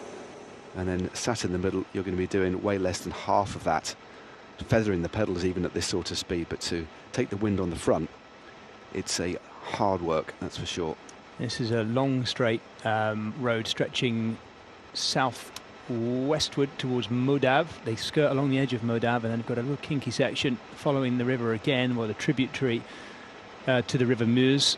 And then we enter the circuit for the first sort of half loop before we take in those two 31-kilometre final loops and take in the Moudouy. 3 times in total. The third time up it is the final time, of course. As Matt said, the gap has come right down, 1 minute 52 now. So at the moment, Matt is going to script. It is, and we've already had 2 climbs, the Côte de Taquemont and the Côte de Forges, which came very, very early in the race. But it won't be too long before we actually hit the Côte d'Aref for the first time. That comes, or the top of the climb comes at 80.3 k's to go. So only, well, bang on 9 kilometres to go for our leaders. And I'd imagine about 1,200 metres or so for the bunch behind, given the speed they're moving at. So it won't be too long before they actually hit the Côte d'Aref, and that's why we're seeing this little bit of a fight for position. And the Côte d'Aref itself, as we say, 2.1 k's at 5%. So it'll be a fast climb as well. And first time up it will get a sense of the direction of the wind is going to stay the same all day. Yep. So we'll get a sense of how it may be ridden. So it'll be interesting to see how they tackle this one, the sort of pace they go up it, the shape of the peloton, something to watch out for as well. This group are moving really, really well out in front, but it's just that eagerness to hold position that's eating into the lead. It's not a concerted chase. It's just the momentum that the peloton gets at points like this in a race, which eats into the lead almost automatically without the peloton really having to think about it. Well, they turn left onto our finishing circuit and immediately start the Côte d'Aref. That's the longer of the 2 climbs, around about 2k, and it's also the most gradual in terms of its average percentage. It's ahead of us, effectively. That ridge that you can see just on the horizon there is the edge of the Côte d'Aref. And it's very exposed over the top as well, isn't it, Matt? It's the one that's most exposed. In fact, it's a road just like this, yeah, except it's much the same road, except it's gradually climbing. Steepens a little bit just before the top 2. For most of these riders, though, depending on the direction of the wind, it would usually be a big ring climb, wouldn't it? So I wonder whether you think the wind. We think the wind is blowing from the northwest, yeah. Ooh, northeast. Is that right? Northeast to southwest, yes. Yeah. Roughly. So it still could actually be a tailwind pushing them up there then, that direction. That might be helpful. Let's see. It's certainly nervous, very nervous on the edges of the peloton as we just roll. It's bang. Just get my little map out here. It's going to be bang on a tailwind. And they turn left onto the circuit. So in a bit they're going to actually swing a hard left, and that's why. And then they'll pick up a tailwind. So when you're riding into a crosswind, then you pick up a tailwind. If you hit that tailwind section first, you pick up a lot of speed very, very quickly while the others are riding into a side wind, and obviously having to shave off some speed into the corner. So when you swing left into a tail crosswind or crosswind, it can make big gaps in the peloton appear very, very quickly indeed. And then we're on to the climb itself. So although there's still a long way to go, still all the proper racing still to be done, it's still a place that you don't want to get it wrong on and end up having to chase or get out of position anyway. So as we approach that finishing circuit and entering it for the first time, a little reminder of where we've been. Early on we had a little group of 4 or 5 went clear, and they were brought back. They got about 30-40 seconds, they were brought back, and then this group formed, a group of 10 riders. 2 of them made their way across there late on, and we have a lot of Frenchmen in here, 4 Frenchmen in fact.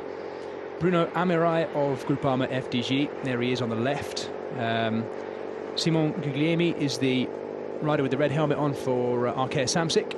Luke Wertgen is in the yellow there, the Luxembourger riding for Bingo Pal Sources. And then in the light blue, just behind him, is Chris Juel Jensen, one of 2 Danes in the breakaway. Jimmy Janssens is the Belgian rider, right at the back there for Alpecin Fenix. I nearly called them Arkea Fenix. That would be an interesting amalgamation. It doesn't help when sponsors change teams like this. He's got a whacking great De Koning across his shorts, of course, this year for Alpecin Fenix. De Koning having come across from what used to be De Koning Quick Step, now Quick Step Alpha Vinyl. Matt, there's a conversation we've not really had so far, but I'll put this to you, would Julien Philippe getting his 4th win here and doubling up after last year, would that salvage the season for Quick-Step Alpha Vinyl? It would just go. The classic season, I mean. Sorry. Yeah, it would go. It would certainly help. But again, this is a big classic. It's not a monument. It's a big race. It's a prestigious race, but it isn't one of the Cobble Classics. That's now done. So the Cobble Classic season for Quick-Step Alpha Vinyl has not been a good one. But they have been winning on other fronts as well. Alaphilippe has had a win. They've won a couple of stages in Catalonia with some of their younger riders too. So they have had wins. Jakobsen has been winning, and this is our main man, isn't it? This is a Cosnefroid. Yes. Full bike change there, not mucking around with a drill bit at the back there, giving him his 2 bottles as well. So straight on it, he's back in the mix. And look at that teammate immediately. That's Larry Warbass, the American, with the very broad shoulders. Good rider to tuck behind. And Larry Warbass has really found his found a lovely niche in this team over the last couple of years after moving over from Aqua Blue. Another rider that was staring retirement in the face and has now got a multi-year contract. As we have a look at the decent rides, or the Palmares of Cosnefroid. Yeah, a good bit of team riding there and an exceptionally quick change. It might be later on that he gets back on his main bike, because he's now on his spare. They'll change it, and if there is a moment on this finishing circuit to do the change, he might do it. But right now, as we head towards the first climb on this finishing circuit, probably best up they get back in the bunch and wait for a little bit of a lull in the action. Yeah. Larry Warbass there milking the grip of his tyres around that corner to stay on the back of the Bengal Power Sources Wallonie Bruxelles team car. You don't often get such a long shot of the riders moving up the peloton. Well, they're not moving up at the moment, they're just holding the wheel or holding the slipstream, and there you go, the car just moves out, and then a big acceleration, essentially catapult, and then you'll drop back into the slipstream again, essentially into that vortex, and then back out again, and then Warbass making sure that Cosnefroid isn't expending any more energy than he really needs to, although he actually has lost the wheel of his leader. So a little bit of a weight there. And we're in a very fast downhill section, Matt, as well. It's not necessarily the easiest way to get back in, because he's having to press hard on the pedals in order to keep the momentum, isn't he? Yeah, it's a fine art picking. It's something you get very used to, is riding back through the peloton, but you've got to be really careful, and there's a real discipline to it. And again, with 83.5 k's to go, although they're now on the approach to the climb, he doesn't need to panic. He just needs to make sure he gets back as quick as possible, but without putting himself into the red at all. So remaining calm in those sorts of situations is really crucial. Still a long way to go. This is that left turn that I was talking about. Although it's quite sheltered, we're in a bit of a basin here, as you can see, because we are approaching the lower slopes of the first climb of the finishing circuit. So when we take that left turn, we will essentially be on the finishing loop, of which we do 2 and a bit laps. We have had a longer climb in the race so far, but only by a bit. The Côte de Tronquemont, which came fairly early on after just 44 kilometres. Pierre Rolland was at the top of that one first in our breakaway riders. But this is going to be altogether different, because the Côte d'Aref is going to be a very regular feature, a 3-time feature in our finishing circuit here. This is our first sort of half lap to start those 2 final loops. We'll be hitting the Mur de Huy imminently as well, because it's only half a lap to get us round to where it is, around about, what is that, 20k, 18k, something like that, before we get to the bottom of it. Yeah, we'll do the Côte de Cherabs a few k's after this one, and then heading on to the Mur de Huy, as we said. This is our first look, so 7% here, but it lessens as we get towards the top. But their gap now holding steady, 2 minutes. But there will be a little bit of manoeuvring for that left-hander behind. So I do think first time up this, although it won't be, I'm not expecting it to be full gas, it'll be more getting into position for the bottom of the climb and seeing what happens. Yeah, there is, between these climbs, there is 13 kilometres. That's the same every lap, because we're doing the same lap, as you'd expect. 13 kilometres, but net downhill as well, because again, it's following the river Ouyou in this instance. The river Ouyou flows down to the river Meuse, and as they're following a river, that means it is going downhill in the direction of the bigger river. Net downhill between the two. So they've got a fair bit of climbing to do, but then a long descent, 13 kilometres. Valentin Ferras, I should say, for Team Total Energies, rolling through on the front, followed by Jens Reinders, the Belgian, one of the slightly larger riders in this, more powerfully built riders in this very mixed breakaway. All sorts of different riders in here we've got, haven't we? From punchers, punchy flatlanders to big climbers as well. You've got the likes of someone like Pierre Rolland as well, who's worn the King of the Mountains jersey in the Tour de France. Outdoors stage winner, no less, as well, yeah, back in the past. But no, here's that little bit of a fight for position. A couple of other teams moving through to the front here as well. Groupama FDJ, also Israel looking after Mike Woods. Mike Woods just out of sight at the moment, keeping himself out of trouble. He's actually the fastest rider on the Mur de Huy on Strava. Is he? 3:04. That was back in September 2020. Right, so that was in the race itself. Just checking that wasn't a training effort or something, right? I think it was in the race itself, It would have been the year that Mark Hershey won, yeah. So, yeah. And also EF moving up the outside. You see Ben Healy, he's had a great start to his World Tour career. Really, I mean, hasn't got any results as such, but he's been so aggressive, hasn't he? It's been great to see, and has earned his place in this squad for this race. Absolutely, there he is right at the front, the smallest of those three riders for EF Education Easy Post. We haven't mentioned Rigoberto Urán yet. They've got him in the field today, you know. They've got there's an interesting one. Yeah, they absolutely have, you're right. Ruben Guerrero, Alberto Bettiol, no less, Simon Carr, Odd Christian Eichen, and Nilsson Paula. So that is a team with no filler at all. A very, very strong squad who've definitely got some options today. So the boys in pink moving up on the outside. Ben Healy leading them. And back to our breakaway now, 1:42. It is coming down, but very, very steadily. They've done well this lot. Chris Juul Jensen doing long turns on the front too.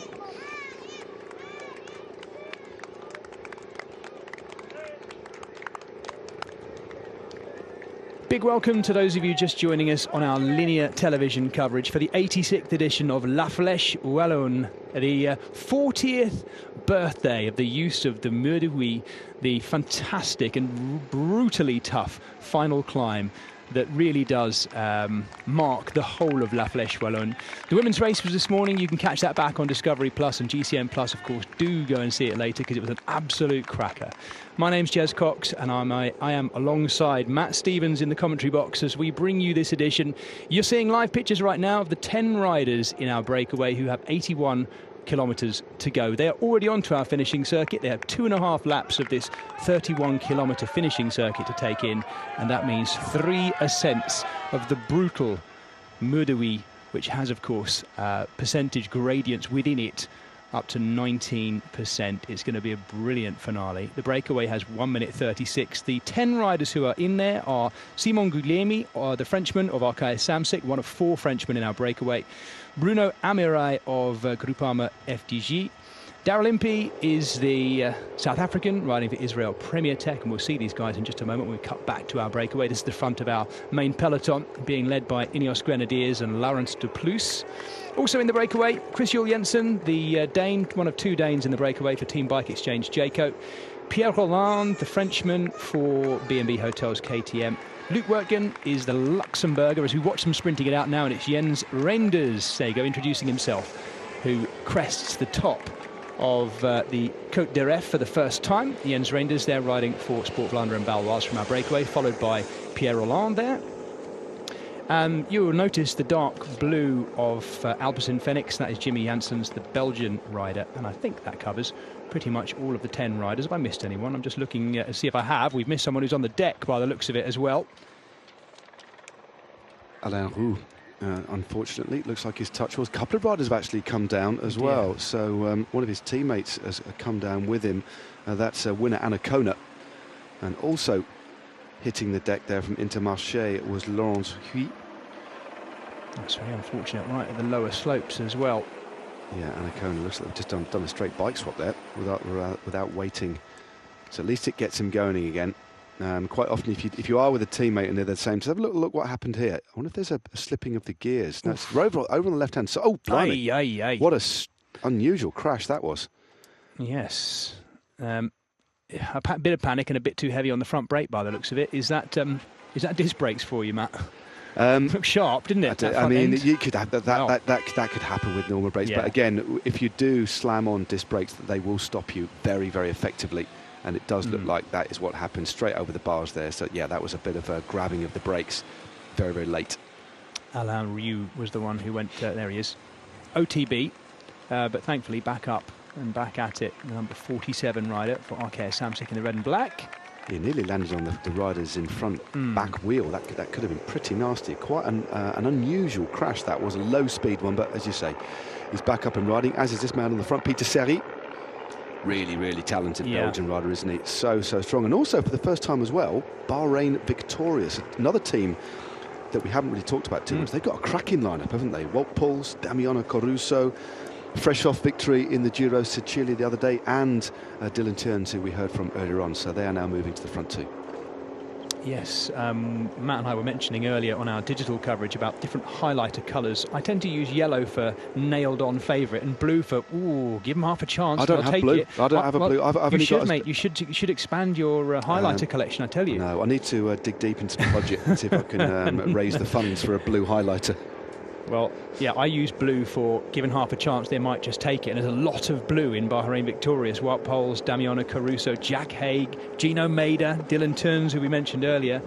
There's a lot of firepower in there, although I struggled to really, amongst them, pick someone for an outright favourite. Wout Poels maybe, who's had a good start to the year. Yeah, and the veteran that is at Luis Leon Sanchez.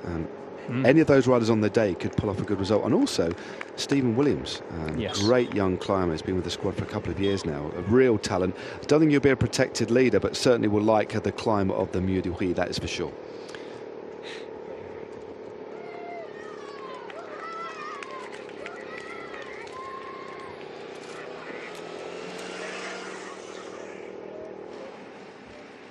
Yes, you mentioned Stevie Williams there. I had the great pleasure, Matt, of commentating on him winning the Crow race last year. I was swapping in and out of that one with Carlton Kirby, I think, if I remember correctly. Did a few days of that, and I was lucky enough to commentate on Stevie Williams' stage win, which set up the overall for him on the penultimate day of the Crow race in Croatia, and he was really impressive in that. He's a super talented climber. He's had a real problem with injury as well, hasn't he, over the years as well, the British rider.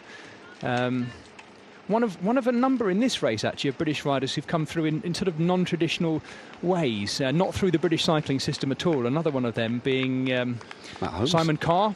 Matt Holmes as well, went for the British scene. Yeah, Simon Carr rode as an amateur in France. He's essentially a Frenchman. That speaks French, is educated over there. But no, Simon Carr, you're quite right. There are some very, very interesting British riders who have had I wouldn't call it unorthodox, because more and more riders are doing it, but a lot of the riders that you see in the World Tour teams have gone through the British Academy, haven't they? Either on the track or on the road as under 23s, and then got places and found berths in the World Tour teams. But there are a few other riders who have done it their own way. I'm just looking back through some of your predictions that have been sent to us on social media. And once again, more people mentioning Danny Martinez with all sorts of different spellings of the Danny as well, which is nice. Valley Striders picking Mike Woods. There's a couple of people picking Mike Woods in close succession as well.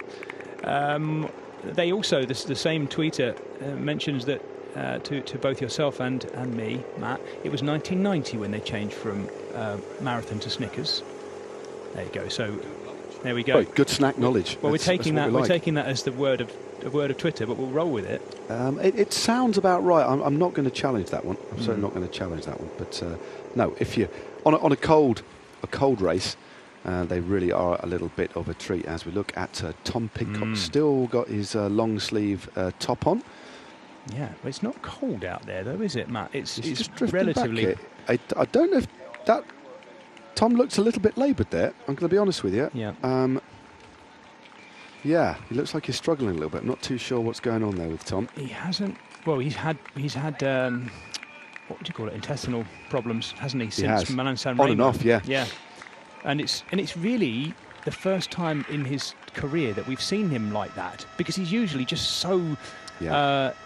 Effervescent and on it. Even just the sight of him being at the back of a peloton is so rare. So we do feel for him. Yeah.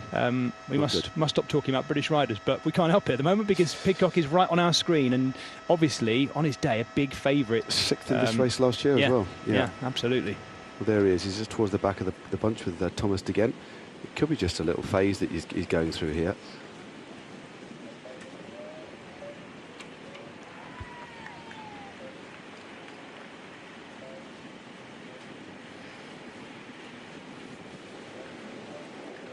Welcome back to those of you who've been away on an ad break. We are just watching Thomas Pidcock, the super talented young British rider, cyclocross champion, of course, in this year in which he is trying to win 3 world titles: cyclocross, mountain bike, and maybe even road.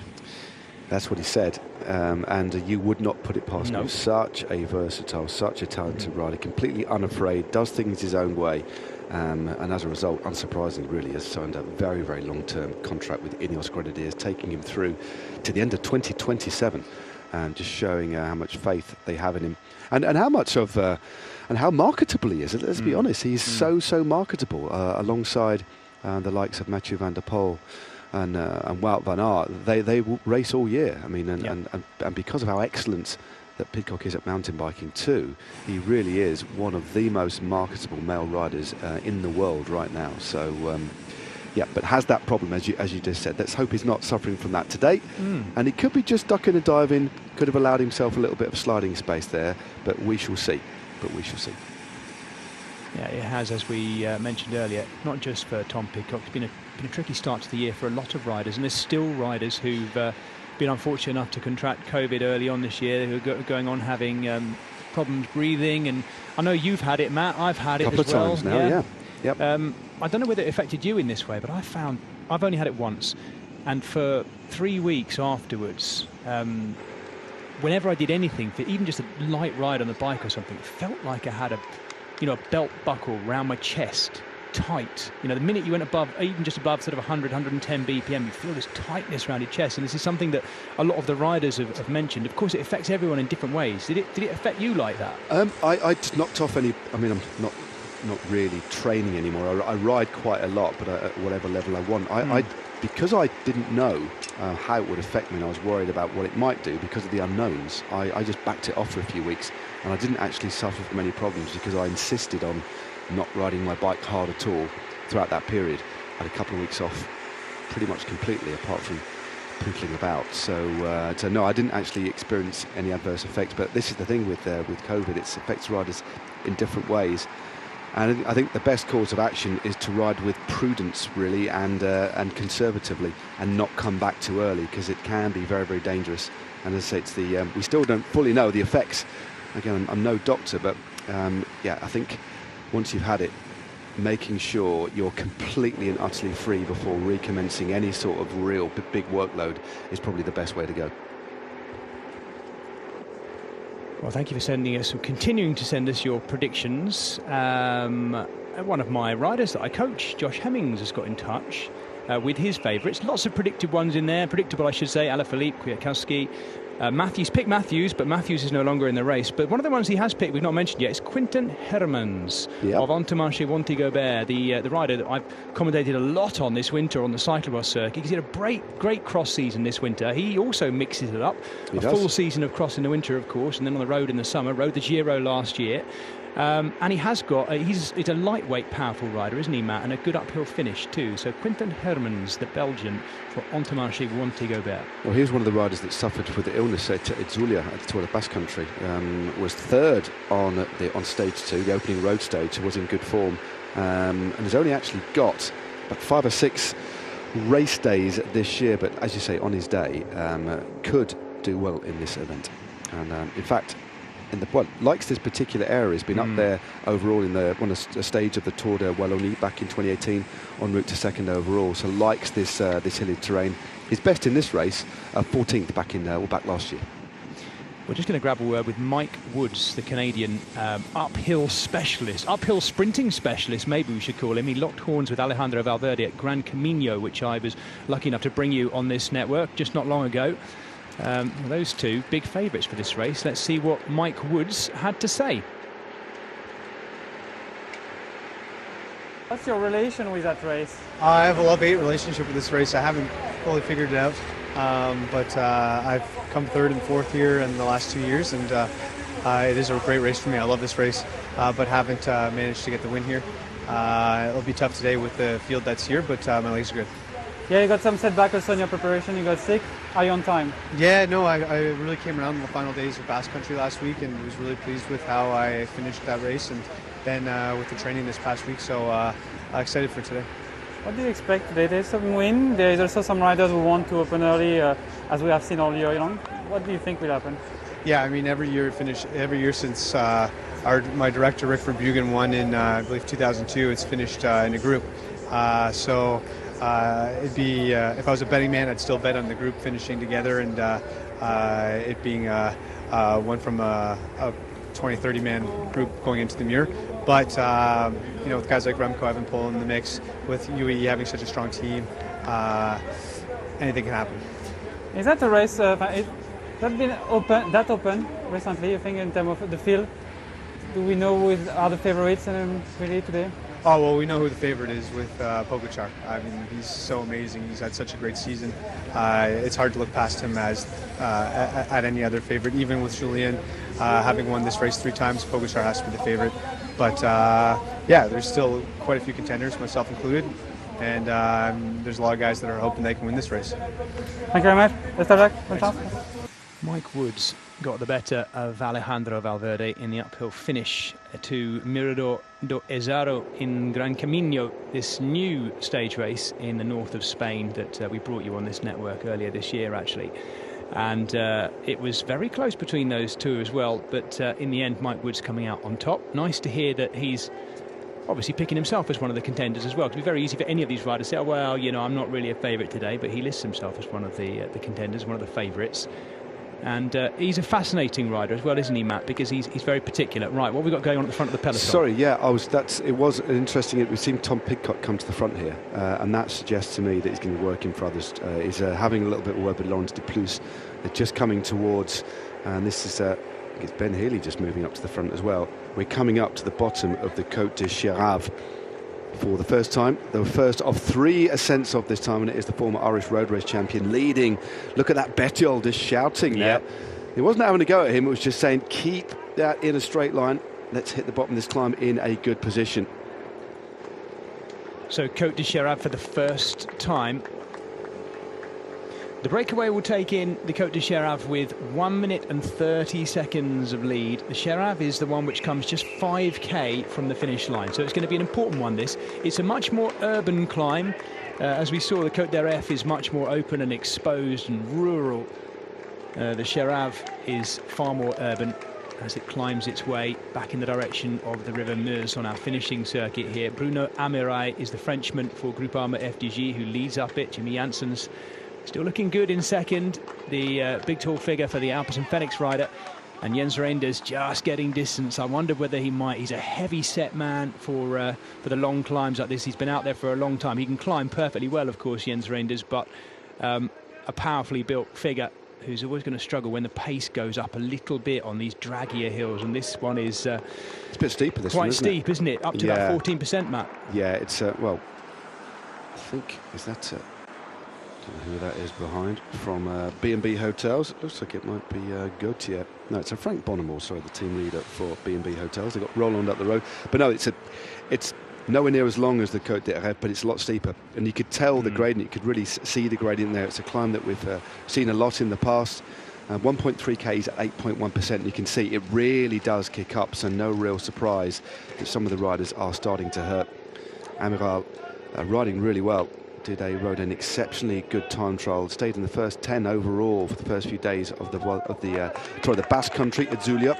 So clearly is in good form, and it's only at 12% here. So this is a nasty little hors d'oeuvre to the Mur de Huy, coming a little bit later on. But no, and I think we do have a cross tailwind up this one, and it's still Laurens de Plus on at the front. Thankfully it's fairly urbanised with big tall buildings around it. Yeah, it's quite sheltered. In terms of the kind of the topography of this story as it unfolds, it's quite nice to have a hill which kind of hints at what's to come, isn't it? We've had a kind of a medium draggy hill in the RF, and then the steeper sections of the Chérave, and then suddenly the wall appears, and it sort of neatly builds towards that point, and it will do over the next 2 laps as well. Luc Wertgen worked incredibly hard as one of a number of Bingo Pals Sources riders to get across, but the Luxembourger being distant here. He'll have an opportunity to get back on though. He's got a fair bit of downhill, about 3.5k of downhill into the valley before starting the bottom of the Mur de Huy. But I have to say that if he does get back on, it may not be too pleasant once they get onto the wall. Well, the thing about the top of the Côte de Chérave, it for another kilometre over the top. It doesn't actually descend, it's a false flat. So you go through the King of the Mountains, because there is a King of the Mountains classification in this race. There are points on offer. That's what we saw the riders sprinting earlier on. So there are points on offer at the top of every climb for an overall award. As we see a few riders almost coming to a halt. This is Thomas de Gent. Not his day today, Mr. de Gent, I'm afraid. Already dropped on this climb. But no, there's a false flat over the top. It keeps on climbing before dropping down. So it really is a difficult climb to get right. We mentioned the relegation promotion points, UCI point system earlier. We're talking about Lotto Soudal, weren't we? And we've not even, I don't think we've mentioned Lotto Soudal yet. Here's the top of the Côte de Cherave. Points are going to be taken by the looks of it, and it is Pierre Rolland who's hoovered up most of the points out there today as well. So we might well be seeing Pierre Rolland on our podium at the end as well. He made a bit of specialism of that, Matt, hasn't he? Yeah, he could do with staying out, at least getting to the top of the Mur de Huy in first position. Yeah, next time up. They've got a pretty good chance of that. 1 minute and 23 seconds and counting. There's already quite a few riders in difficulty on this climb, as you can see at the back of the bunch. Riders dropping off pretty quickly here. So the pace really starting to hot up. This is a Jenti Burmans, and also a rider who's been doing a fair bit of work already. That's a Vigard Stake Langen for UAE team members. Yeah, no, he is there. Tim de Klerk to a certain extent for UAE team Emirates, isn't he? You see him doing long stints on the front, and he has been doing so over the last 140k. A lot of work, so his day is done. Yeah, Healy looking good in the centre there as well. Looking very, very strong indeed. Just looks pretty fluid. Nielsen Paulus is just behind him, and Alberto Bettiol. And also not too far away, he just looks so easy, is Remco Evenepoel. There he is, just looking around to see Julien Alaphilippe just behind him, the world champion. But Evenepoel makes it look so easy, doesn't he? He really does. Yeah, he was in the break at Brabant-Sépil last week, of course, last Wednesday. And looked very good in there, but then just started to struggle a bit on some of the long climbs, or at least was sandbagging to some certain extent. He didn't look quite as good at Brabant-Sépil. Of course, that was the race where we saw Julien Alaphilippe taken out by a team car. Lots of afters about after the race, and some of it I thought, I don't know what you think, Matt. I mean, I was commentating on the race, and I thought some of it was a little bit unnecessary. You know what it's like in these races, right? Those cars will have been being pushed through. So anyway, maybe we'll come back to that.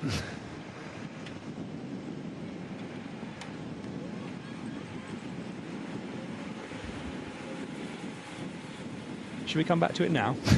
Yeah, why not? I mean, it was the car. There were a couple of cars went through before, I think, the Quick Step Alpha Vinyl car, and it was just a squeeze going through the finish line.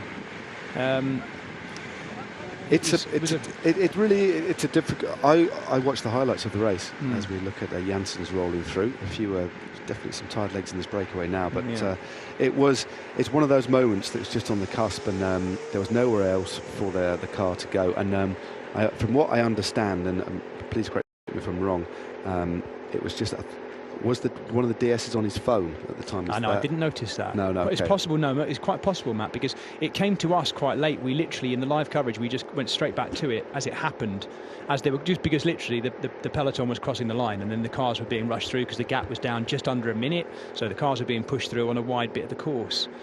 Yeah, I didn't see that. That's interesting. No, I heard that, but I didn't actually see it. The windows were obscured. But no, it's a difficult one, and the race convoy it can be quite a dangerous place. It's very, very stressful indeed. But from time to time, unfortunately, we do get these run-ins, these comings together. It was just very, very unfortunate, that particular situation, but just underlines how attentive you have to be. You do need to give the riders a lot of space. And quite clearly, it wasn't the right call to take the cars through at that point. It's as simple as that. There just wasn't enough space. But thankfully, nobody was seriously hurt. But we have seen things worse in the past. But anyway, we're coming not too long before we're going to head into the Mur de Huy for the first time. Cannot wait to see how they tackle this one first time up. We're tracking the edge of the River Meuse. I have promised some of our wildlife fans who I think enjoy, from what I can hear, enjoy following me on Eurosport GCN. I promised a bit of insight to the river here before things really kick off. The River Meuse is the biggest, the widest river of these. It flows all the way to the North Sea, of course, eventually, but it's pretty wide at this section where it goes through the city of Huy It is home to some monster catfish too, so the big whiskers are out. Right now, though, the big whiskers are out at the front of our main peloton, and it's doing some damage because we're nearly down to one long tail at the back end of our field here. It's not ideally where you want to be. It certainly, Matt, isn't where you want to be heading into the wall of Hui either. No, definitely not, but there's a few riders there. We have Peter Seri just at the back there. He'll just hang on over the top. Generally what we get first time up the Mur de Huy over the last couple of years is they go up at a good tempo. There might be a couple little moves over the top, but generally there's a bit of an easing, so there is an opportunity to get back, but some riders will never get back in contact. But the way they've been racing over the last couple of seasons, they're probably going to do it completely different than what I've just predicted, which makes it even more exciting. Yeah.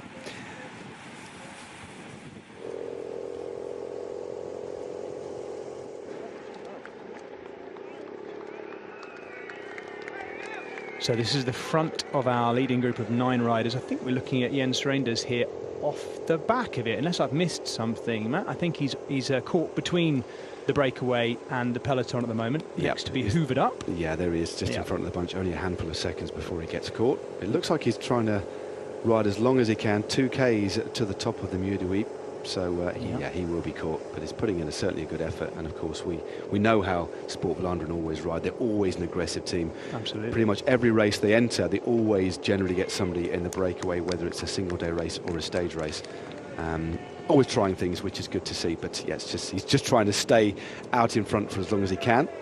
It's an all Belgian team, and with good reason, because it provides an opportunity for young Flandrian riders, young Flandrian elite riders, to step up to the pro ranks as a pro team, and that's very much their.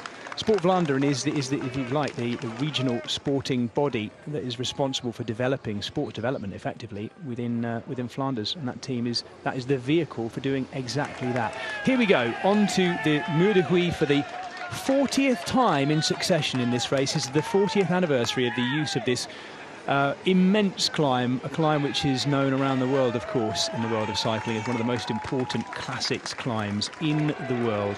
The wall of Huy, just south of the river, just southwestward of Liège in Liège province, and the peloton lead on to the base of it too. 1 minute 14 we're hearing is the gap. The leading group are about to take in the first of the 2 steeper sections. There are 2 sections, aren't they, Matt, which go up to about 15%. One then goes towards 19%, either side of the sort of snaky S-bend in the middle of this climb. Yeah, it's known as I didn't realise it was called that, the Virage Claude Coquerillon. He won this race back in the 1980s. Sadly, no longer with us, but a former world champion, a very popular rider in Belgium. Has his own race, actually, the GP Claude Coquerillon. But yeah, we're coming up to the steeper section very, very soon. So there's that little bit of a false flat at the bottom, and then it really does start to kick up. Maximum gradients at 17% for about 200 metres before flattening out just before the line. And a reminder, Mike Wood's fastest time up here, 3:04. That was back in 2020. His average power, 487 average watts. Sorry, no, 566. 566 average. Do you know what the max was? That would be interesting. Yes, 690. 690 maximum, but 566. And remember, that's after 4 and a bit hours of racing. Yeah. So that's what you've got to look at. If you just did that fresh, a lot of people would. Well, I don't think many people would do it fresh anyway. Yeah, go and ride it. Go and ride it by yourself.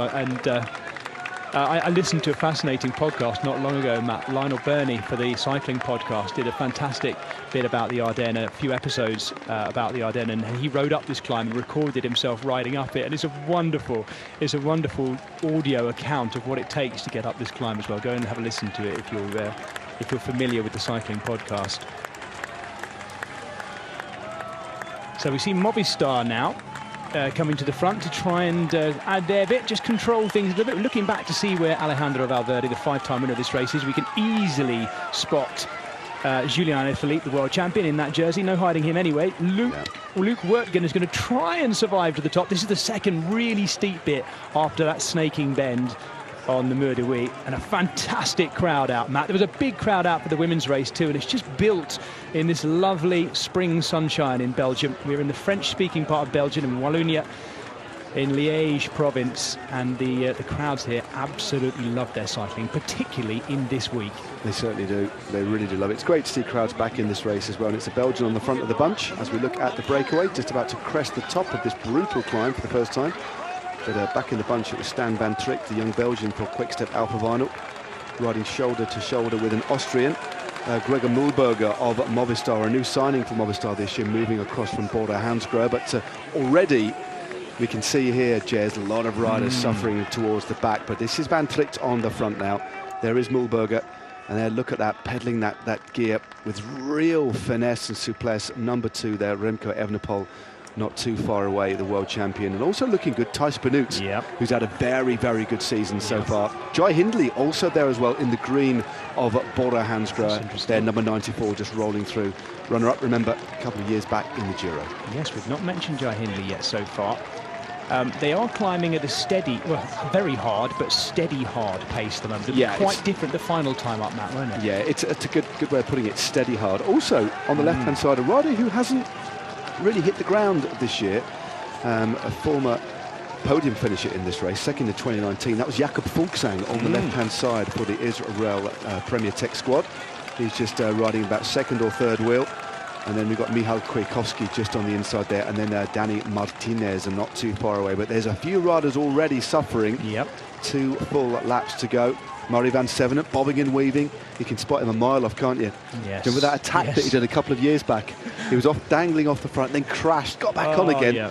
I think it was that was a heck of a ride. But look at already riders at 6s and 7s really having to go deep just to stay in contact with the peloton here. Yeah, I love Murray van Sevenen. He's just wonderful to watch. He's properly all over the bike, but, well, very effective too, van Sevenen. Oh, no. Exceptionally effective. He's a very, very strong rider, just with a distinctive style.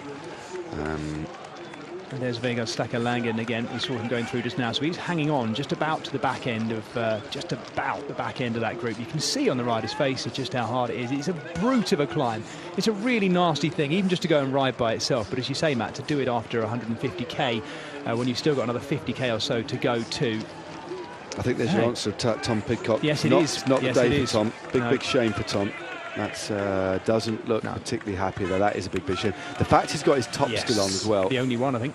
Yeah, suggests that things aren't quite right there. Well, we wish him well, Tom Pidcock. He's not had the last few weeks we'd have expected, but it does happen. He's still young too.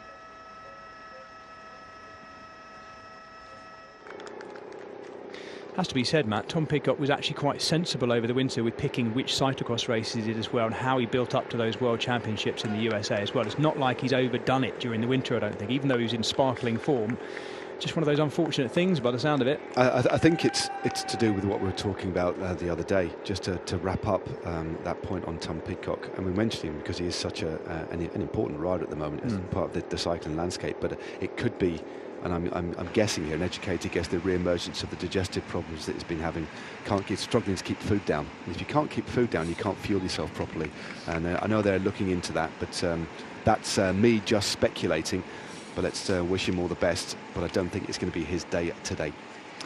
If you are just joining us with 60 kilometres to go, my name's Jez Cox. I'm alongside Matt Stevens, and we are bringing you the 86th edition of La Flèche Wallonne from the French-speaking part, Wallonie, the French-speaking part of Belgium, in this big classic race right in the middle of Ardennes week. We have Liège-Bastogne-Liège on Sunday, really to bring the spring classics to their conclusion.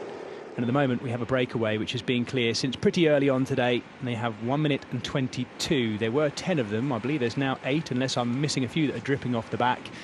And still in there we have the South African Daryl Impey for Israel Premier Tech, Simon Guglielmi, the Frenchman for Arkea Samsic, Bruno Amarai, the other Frenchman for Groupama FDG. Chris Jules Jensen is one of 2 Danes in there alongside Morten Hulgaard.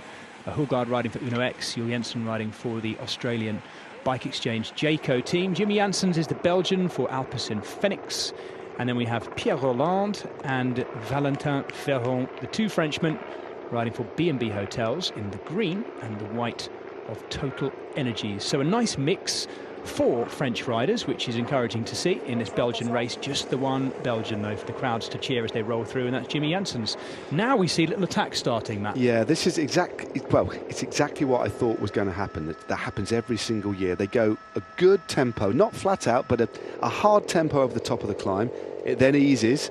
A few riders get back on, and then riders go over the top. So we've got a couple of little attacks coming here. I mean, this is one of the real patterns that emerges in this race. A lot of the big hitters here won't really be interested in doing any attacks now, saving themselves towards the end, because just to echo the sentiment of Mike Woods, he would bet that it's going to end in a finish. It generally does. So it's more keeping an eye, making sure the team are represented in any big splits.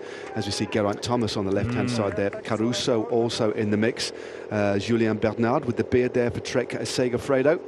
And there is Jai Hindley in the green, just slotting in on that wheel. So a couple of big hitters just making sure they're in the mix. And one wonderful thing I saw, just as you were going through the list of breakaway riders, reminding it for our reviewers, was also Peter Seri.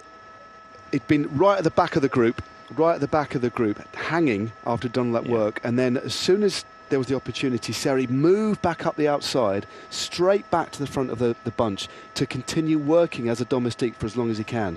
He's not going to hide. He'll empty himself. And it's really, really interesting to see certain riders, disciplined riders, who aren't just hanging in. Even if he knows he's probably not even going to finish today, he was straight back to the front as we see another attack now from Luis Leon Sanchez this time, I think it is. You mentioned him, the Spaniard.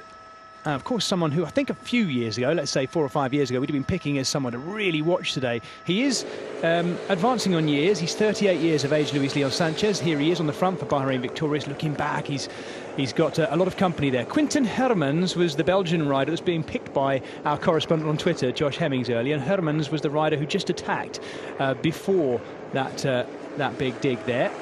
So Quinten Hermans has had a go. Now it's Bahrain Victorious really massing at the front. We mentioned how good their team is for this race, didn't we? And they're starting to show strength in numbers here. Yeah, Damiano Caruso on the front by the looks of it. Yeah, Caruso giving it a big turn. This is clearly a little bit of a plan. Jack Haig there in second place. And then you've got Luis Leon Sanchez. And then it's Nielsen Paulus infiltrating there in the pink. A couple of other riders starting to move up. Gino Maida just moving up on the outside as well. So looks like they might be trying to do something maybe in the wind here. You can see the crosswind there. They're trying to put it in the gutter. There is the full lineup of Bahrain Victorious. They've had a great year. So trying to do something in this crosswind, but they haven't really got any other teams that appear willing to get stuck in the mix. They're just using the road to give enough protection for themselves and putting everybody else in the gutter on this exposed bit here. It is causing a problem though, Matt, isn't it? There's little gaps opening up behind them, and some of them have dropped further back. I think that might be Stevie Williams, 4 or 5 riders back, who's actually just letting the wheel go there a little bit, and they are just detaching themselves. I don't know if they're aware of it. As you say, Nielsen Paulus stuck in the middle of that Bahrain Victorious group, coming back together now, closed down, but the wind they're pushing by the looks of it from their left, from the riders' left, pushing them over to the right. They must have sensed something in there, or someone in the car has anyway, as we look at Tej Benoot, the unmistakable figure of Tej Benoot, being wound back on. Well, there's a long, you're not going to believe it, I just cramped up in the booth. Oh, blimey.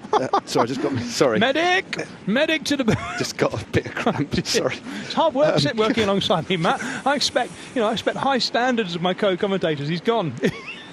I've never had this before. You're right there. Yeah, I'm all right. No, that really hurt. Sorry. I just drink some of your water, man. You're dehydrated. I will do. But no, we are as we look at Jonas, that's never happened before. Looking at Jonas Vingegaard.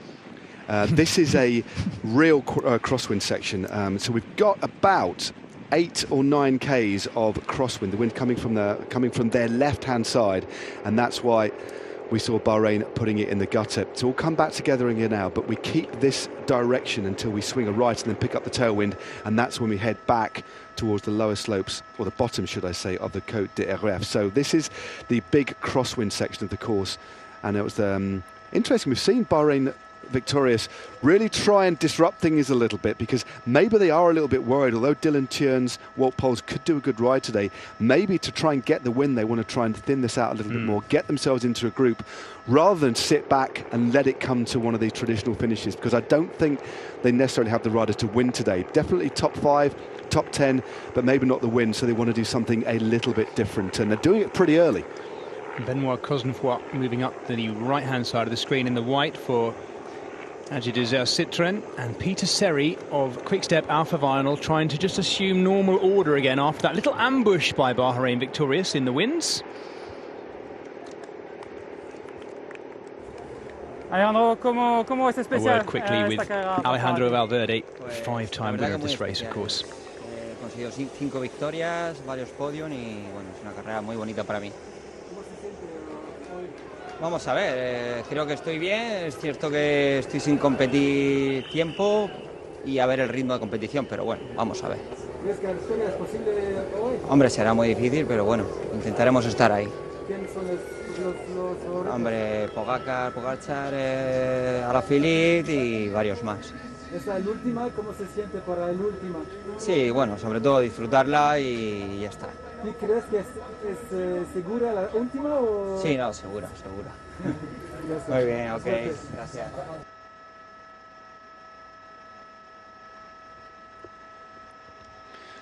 So 48 seconds now, that little bit of a big acceleration there has slashed the gap to the riders in front. Bahrain Victorious, the team that wanted to try and do things a little bit different, and still with 55 k's to go, around about a lap and a half of this 32.1 kilometre finishing circuit. Now the lead really has come down. I think it's going to ebb and flow, I think, here.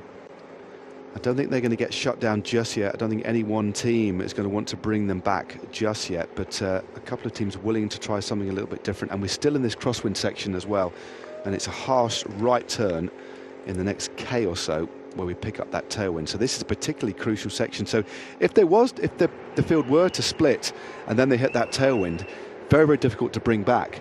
So the conditions are actually right to try and split this race. It just appears at the moment, Jez, there's not quite the willingness for other teams to go so early, because some of the other teams, I think, are sitting back protecting their leaders rather than riding in a disruptive way. So there's clearly some teams with different objectives here, trying to split it up, disrupt things, get a small group, get a split, isolate leaders, whereas other teams are trying to keep this all together. So very, very interesting.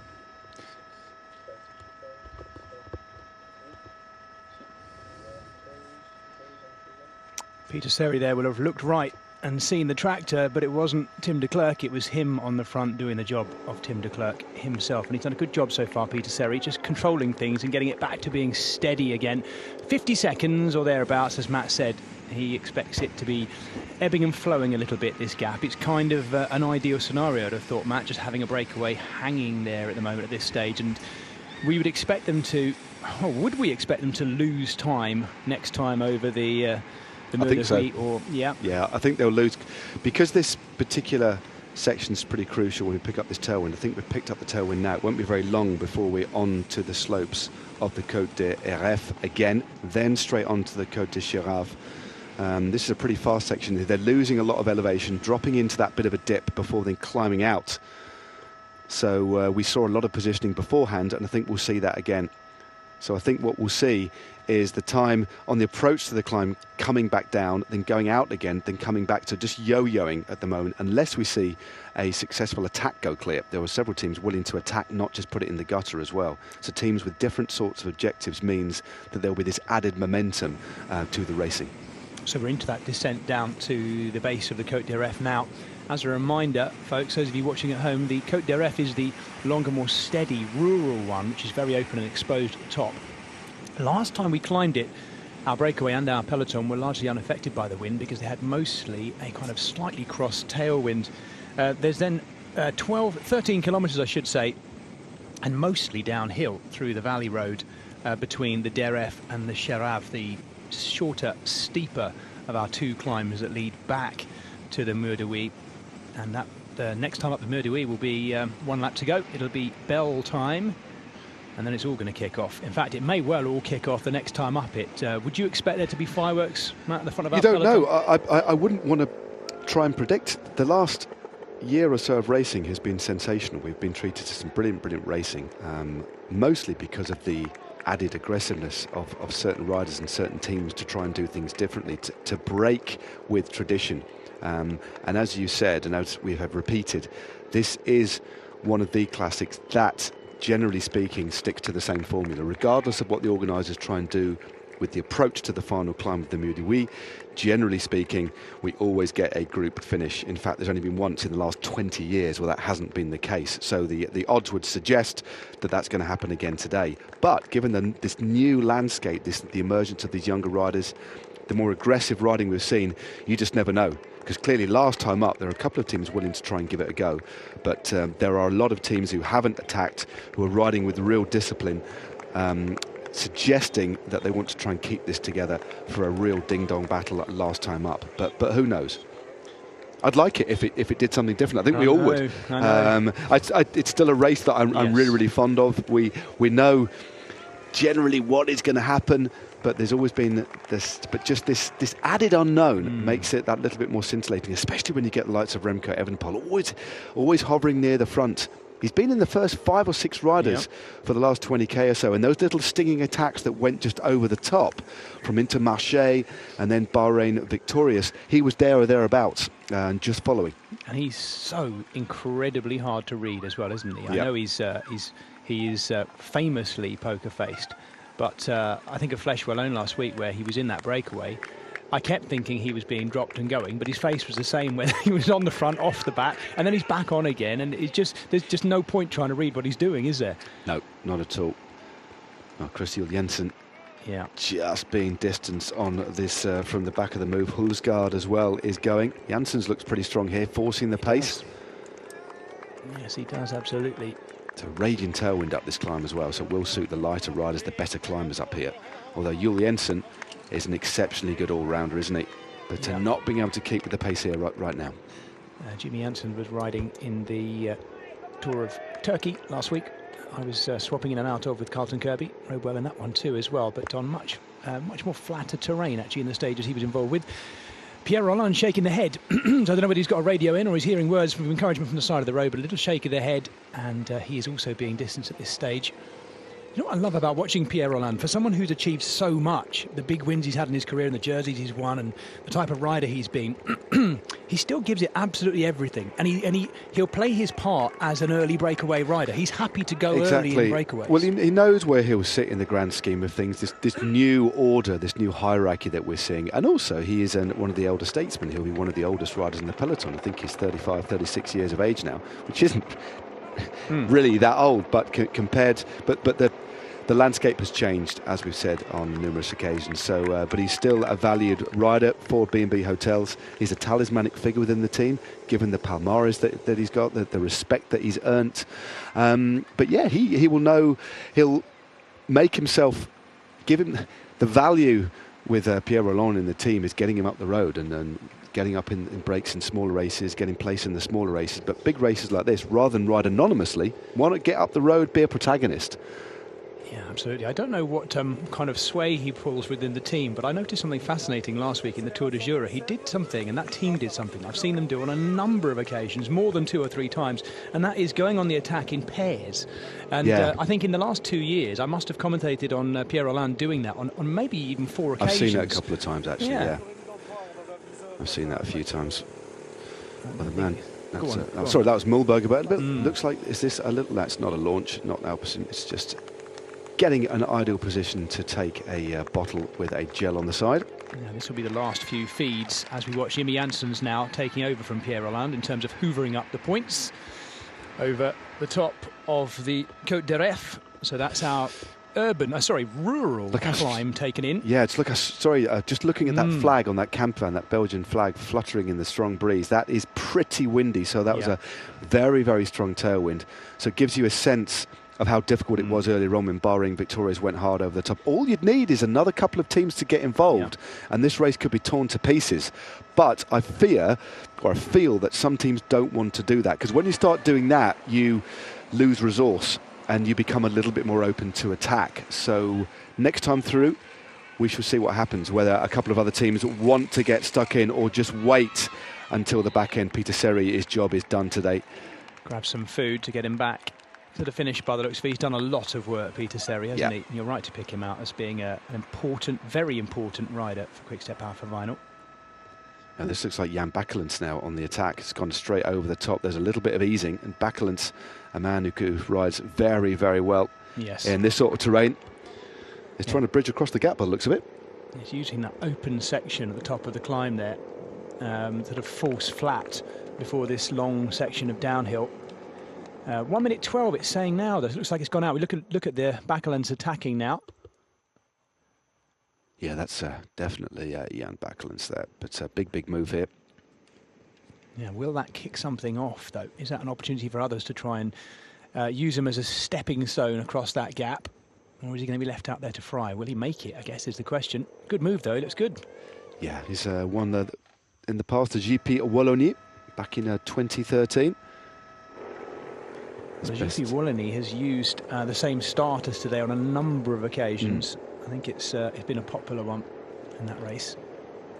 He's not in bad form at the moment. This is 6th on the penultimate stage of the Vuelta Catalunya, so he's clearly in reasonable form, and as you say, knows these roads very well indeed. Why not try? Put yourself in with a position. Given what we've seen over the last few weeks, and as I say, with racing, there's one of the has to be one of the pre-race favourites. A few people on Twitter have been getting in contact with their predictions. A couple have mentioned Warren Barguil. He's going so well. Yes, he is. Best, I think it's probably, aside from those 2 stage wins back in the Tour several years back when he was with Sunweb, this has to be one of his best seasons. Definitely. Not just good results, but consistently from the opening weekend of the year for him all the way through to now. He was very good in the French races last week, and I also commentated him 2 or 3 weeks ago now for the GP Miguel Indurain in Spain, and he won that. With a really good final sprint from a big group as well. I was not expecting it, and he's one of those riders I forget. He was 1-2 with Alexander Vlasov, and both of them caught me off guard because Vlasov has got a fast finish, but Barguil can sprint. He can really sprint when he needs to, and we know what he's like uphill too. He's looking properly rejuvenated this year at Arkea Samsic. Double check, that's a complex little corner. Yes. Look at the broken road surface there, plus that gusting wind as well. Yeah, as he turned across it there, the wind will now be coming slightly from his right. They're making their way back towards the river now. Heading northwestward, Jan Bakelans.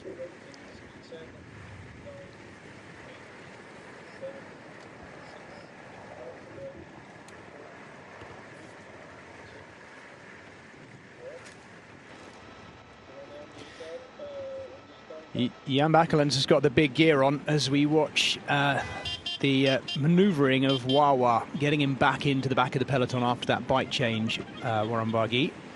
Yeah, Anthony de la Place is doing the pacemaking. No real panic here, but it wasn't an ideal time. Barguil trying to get as low as he can, given that crosswind, a really fast section here, picking the way through. And meanwhile, a little bit further up the road, around about 1 kilometre away, the breakaway heading onto the climb. That shot, Matt, looking at them just before they came around the corner, you can see where they've come from. It illustrates just how undulating it is. I mean, in fact, when you look at that shot, you would almost say it was mountainous. You know, it's a big old cavern down there. Yeah, it's proper grippy, proper. It is a beautiful part of the world. Yeah. It's a lovely area to ride in, very quiet roads. But when you race on them, they really do sap your strength. And that's why we see riders, and that's why this race, because of the effort required at the end, conserving energy so you can do that explosive effort is so important. You cannot race flat out and then expect to do a good ride up that climb. That's why we see a lot of the big hitter riders just saving themselves, and the team built around them to deliver them to the bottom of the climb in the best shape as possible. And that's why this race generally unravels the way that it does. Well, that breakaway has been dripping riders the last lap or so. We're now down to just 5 in the lead. That was Daryl Impey rolling through, Jimmy Janssens, the Belgian, and then those 3 Frenchmen still in there. Valentin Ferrand in the white and greeny yellow of Total Energies, along with Simon Guglielmi of Arkea Samsic and Bruno Amarai also. This is looking at the back end of our peloton. And that's Juan Ayuso, the young Spaniard, just in front of this rider we're looking at now. So Galopin, I think. Totally Galopin is actually a rider from Trek Segafredo, so Galopin would be an ideal man to look out for today. He's also been riding well this year, rejuvenated. He's been a lot more aggressive, been up the road in moves, hasn't he? Yeah, he's been riding okay. Again, a couple of years, it's fair to say, almost in the wilderness, trying to settle after several successful years at AG2R, but is with Trek, riding well. and clearly feeling all right. When you see riders get up the road in breaks, it's because they're feeling positive about themselves. But good to see. But I think their protected rider today, although he's not particularly explosive, as we know, Bauke Mollema. You'd imagine they've got Julien Bernard, Gianluca Brambilla, Galopin himself, Skilmos, who's a very, very good rider indeed, Alexander Kamp and Antoine Tulloch, the Dutchman. Alex Kamp, unfortunately, already out of the race early on today. He was an early retirement, Alexander Kamp. Actually, do you know what? He's no, precisely. I'll just cross him off my own list, but I remember seeing it pop up on our feed too. And actually, Alex Kamp would have been an interesting rider to watch today, but he is out, the Dane. Matthias Skjelmose Jensen is the other Dane on that Trek Segafredo team. Bauke Mollema has a very good record, but as you say, just lacks that top result in this race. 5 times in the top 10, Matt. 4th in 2014, 6th in 2018, 6th in 2019, 11th last year as well. It's a pretty good record, isn't it?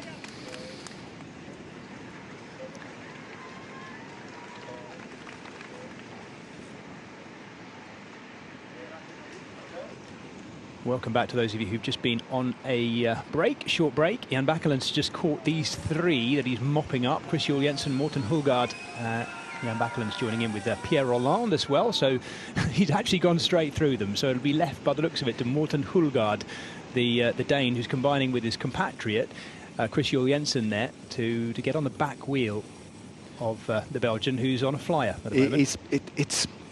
It's an interesting move for Bakkeland's to go there. He's obviously feeling good and wants to try and do something a little bit different, but it's always difficult when you catch riders that have just been dropped.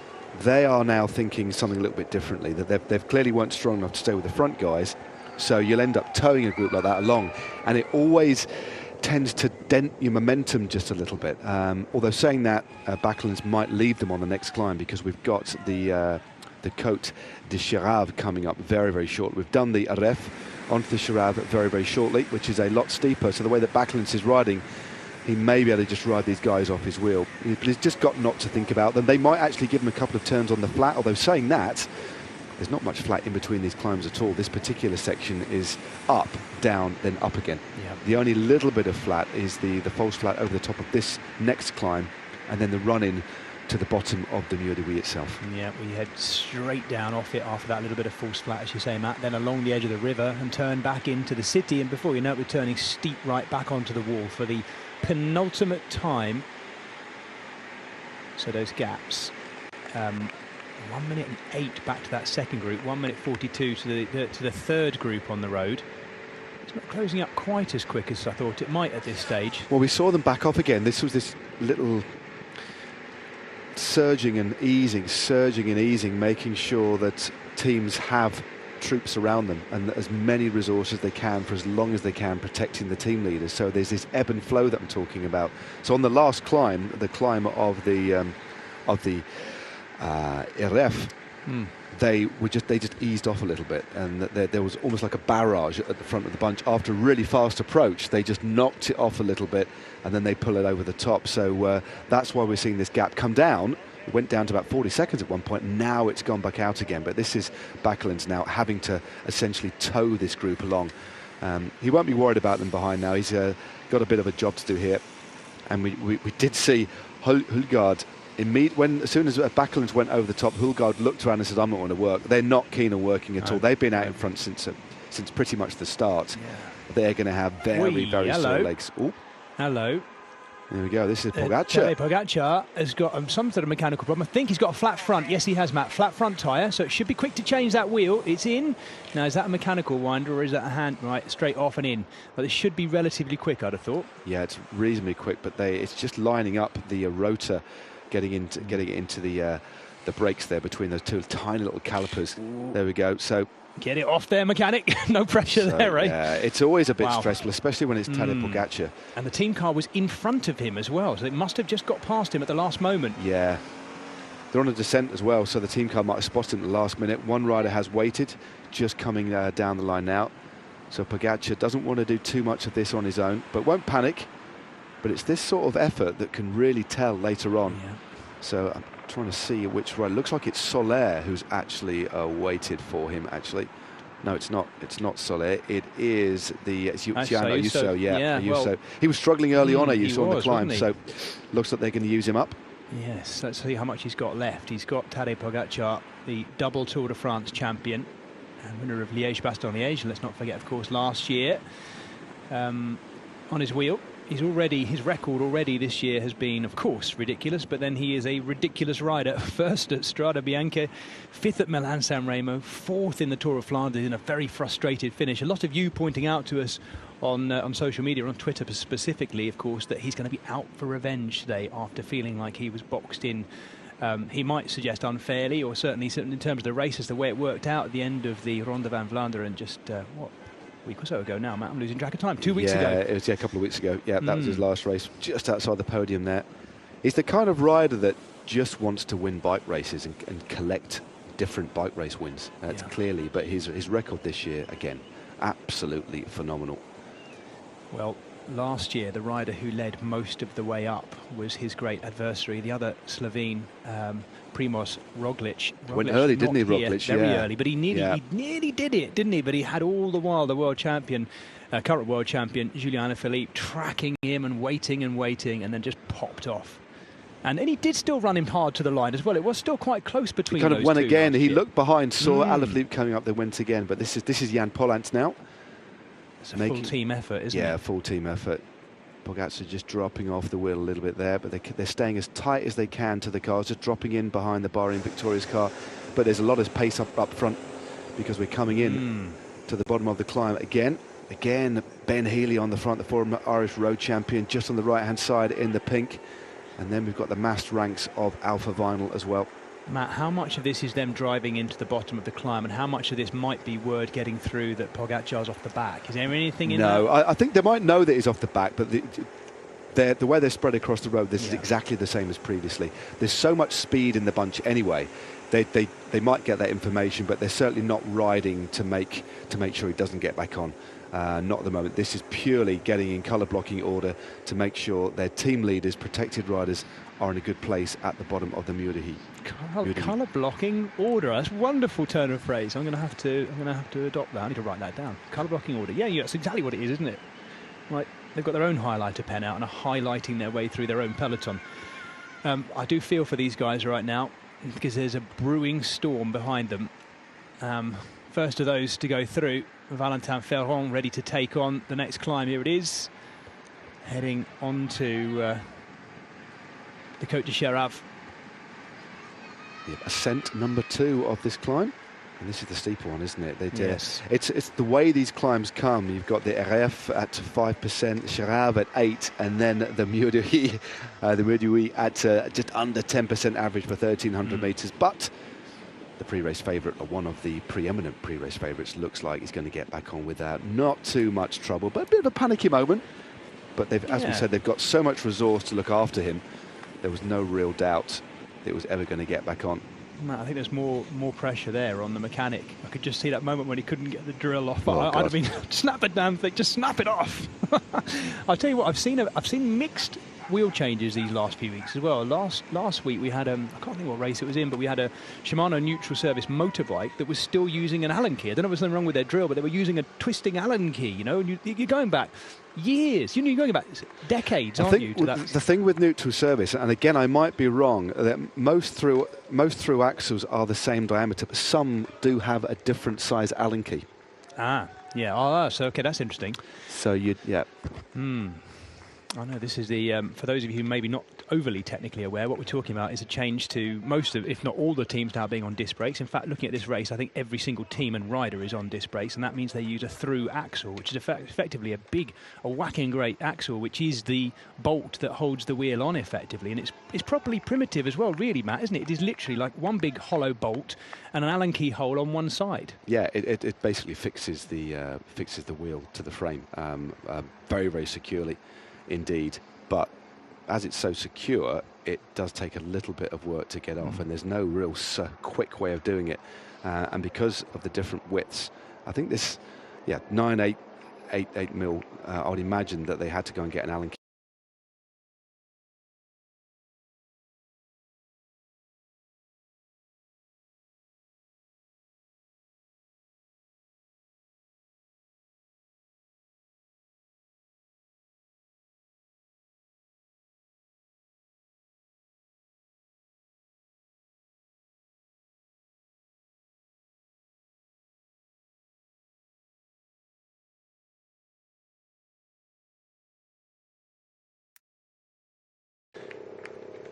That's a fascinating move set up by Alberto Bettiol on this, the penultimate climb up this section. Yeah, Simon Carr is a very, very solid rider indeed, and it's Maury van Sevenen on the front of the peloton for Quick Step Alpha Vinyl, trying to bring him back. And there's a little bit of a split, so Jan Backlund has come back, got caught, and just managed to latch on to the back of this group here. So good move by Carr, and look at the gap, tumbling now 42 seconds to the lead group. This has really started to kick off. Yeah, a lot of riders now seemingly, well, they are out of the race at the back, and this is, don't forget, this is only the Côte de Chérave. We still have the Mur de Huy to come 2 more times. This will be the last time up it, and then the big finale as well. Great dig by Simon Carr, who's really emerging as a punchy climbing talent these last couple of years too. 23 years of age, originally from Hereford, but lives in France and is absolutely flying up this climb. Had a good ride in the Settimana Internazionale. Copia Bastili was 4th overall there, so it's clearly in pretty decent form and happy to go on the offensive and do things a little bit differently today. 36 seconds now, so that was a really, really incisive move, and they haven't been able to catch him just yet. I'm just looking to see who's trying to come across to him as well. I think that might be Antoine Tolhoek, the Dutchman, leading for Trek Segafredo there, made the move from Jumbo-Visma, of course. He was, I thought, emerging as one of Jumbo-Visma's big climbing talents to go along with the likes of Jonas. Oh, this is Jonas Vingegaard going off the back as well. Not a good day for Vingegaard. Not good. Well, that's their team leader, so they'll be looking after Thijs Benoot now. So Vingegaard not having a good day for some reason. Looked pretty chipper at the front. Yes, he did. But a good split's gone clear. This is Jack Haig dragging this little group across. The Ineos Grenadiers have missed this one, so they're having to put somebody on the front to sew this one back together as Carr continues to fly up this climb. This had all come under the pressure of this attack that you're watching right now. Alberto Bettiol with a vicious drive to lead Simon Carr out. Halfway up the climb, he's literally led him out into an attack, and off he went. And it's shredded gaps open behind them, and it's almost as if sort of sensing that in our breakaway as well. They're really pushing on right now. Valentin Ferrand is on the front here. He's going to lead into this left-hander. They're now on the descent back down to the River Meuse, to the base of the Mur de Huy for the penultimate time. 1 complete lap to go after that. Yeah, it's quite twisty, isn't it, as well? Yes. Twisty technical descent, but half a minute. That's a Remke Evenepoel moving to the front. Jack Haig rounding that corner in first place. Michal Kwiatkowski, the winner of Amstel just a few days ago, also there. Evenepoel has a little bit of a look around. Maury van Sevenen maybe looking for a little bit of instruction. Dylan Teuns moving up the outside just on the shoulder of the world road race champion there. And meanwhile, Carr has flown the nest and is trying to bridge across to this move. What a move that was. Yeah. An audacious one. Very, very effective indeed. He kept it going over the top, and nobody had the strength or the power to bridge across. He is going like a car right now, absolutely ripping down this descent. Sorry, I won't use that one again, but it had to be done. It's not too far. It's only 5 kilometers now from here until the time they actually crest the top of the Mur de Huy, because it's a very fast descent down to the riverbank, along the edge of that riverbank in the city of Huy, and then turning right, isn't it, onto that famous climb, which is lined with tens of thousands of people now ready to cheer these riders on. There's been a brilliant crowd there all day, including for our women's race this morning. I won't tell you anything about what happened in there, but do go and watch it back, because it was a brilliant finale, which I'm sure will match anything this race can throw up today, even though I think it is going to be pretty spectacular. 30 seconds, the gap for this group over the chasers now. Yeah, they're still riding particularly well, this group, aren't they? Real selection. 106 back, so 30 seconds. Simon Carr has managed to pull out a 36-second advantage. So very, very good ride by him. 34 Ks to go. This was clearly a preordained plan, but there's a real sense of urgency in this group now in front, fighting to stay clear. Bruno Amarai there of Groupama FDG seems to have done the most as well, Matt. He's done some long, hard turns in this group to keep them clear, along with Daryl Impey, who's also done a lot, particularly when they've been on the climbs. Impey's been pressing on. No one has shirked it, though, have they? Not at all. It's a real natural. Well, there's the group behind. So Carr's got a decent gap. The gap foreshortened a little bit by the way that we've got the camera angle here, but it does appear that it's the Ineos Grenadiers on the front. And there it is, Geraint Thomas, no less, just rolling that gear forward on the saddle, that very familiar style of his has been going exceptionally well. And having a bit of a conversation is Michal Kwiatkowski. Just seeing what they're going to do here. It doesn't look like they're particularly stressed at all or even worried about that group out in front, and that's not taking anything away from the break containing Amaral, also Simon Carr. So they're having a little bit of a look round there. That's Jack Haig having a bit of a glance. Well, if you are just joining us, the news we need to bring you is that Tom Pidcock, as far as we know, unless he's worked his way back in, is out of the back of this. He had a long-sleeved He's pulled out the race. Jersey. He's out the race. Thank you, Matt, he has for that pulled update. out, yeah. So Pidcock is out, which is really unfortunate. And from Matt and I and all the team here at Eurosport GCN, we wish him well. We want to see him back on top again, but fresh, healthy and happy as well, because he did not look happy, understandably. Another British rider who's grown up in France, as we say, Simon Carr here of EF Education Easy Post, is having another very good day. They've just knocked it off a little bit here. There was that fight for position coming into that penultimate climb, the climb of the Chirav. Now there's been a bit of a selection because of the infernal pace set by Carr and that little chase we had, but now there's another little bit of a coming together. Even a couple of riders there risking having a break of nature before the next descent, lightening the load perhaps for the Mur de Huy again. Having a wee before the murder wee, by the looks of it. It's it does happen in urban environments. Some of these riders do find themselves picking up fines every now and again from that kind of thing.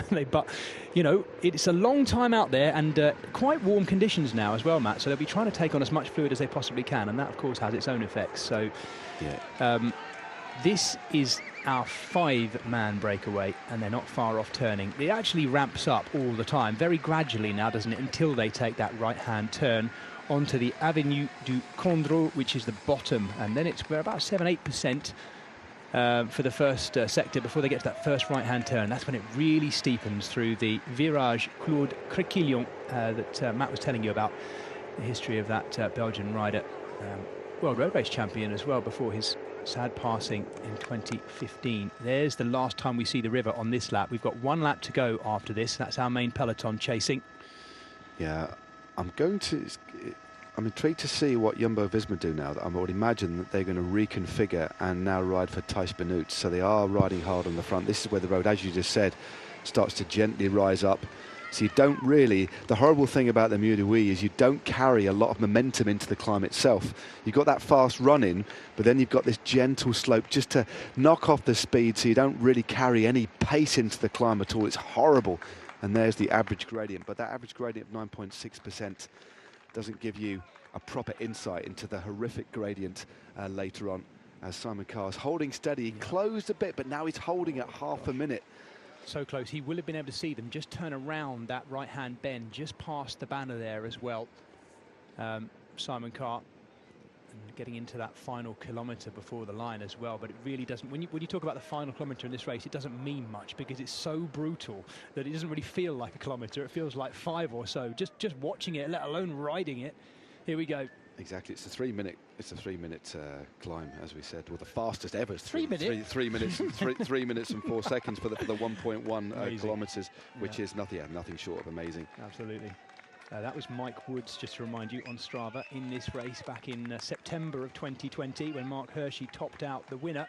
Mark Hirschi's in this race. We've not seen that much of him recently, although he has been on good form. Diego Alisi is the second of those UAE Team Emirates riders there, just tucked in on the wheel of Wout Poels, just behind Thijs Benoot, the tall figure in the yellow and black. So watch out for him, because Alisi, still on his day, I think has got one of the fastest uphill sprints in this field, the Italian.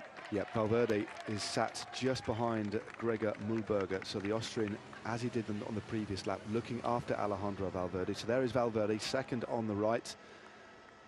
And Tadej Pogacar is just a little bit further back. I just saw Alexander Vlasov in the green of Bora Hansgrohe, the Russian, remember, in very, very good form. The first time he's ever tackled this race, and the gap's starting to come down now. Although Carr is closing, the bunch are also closing on this group.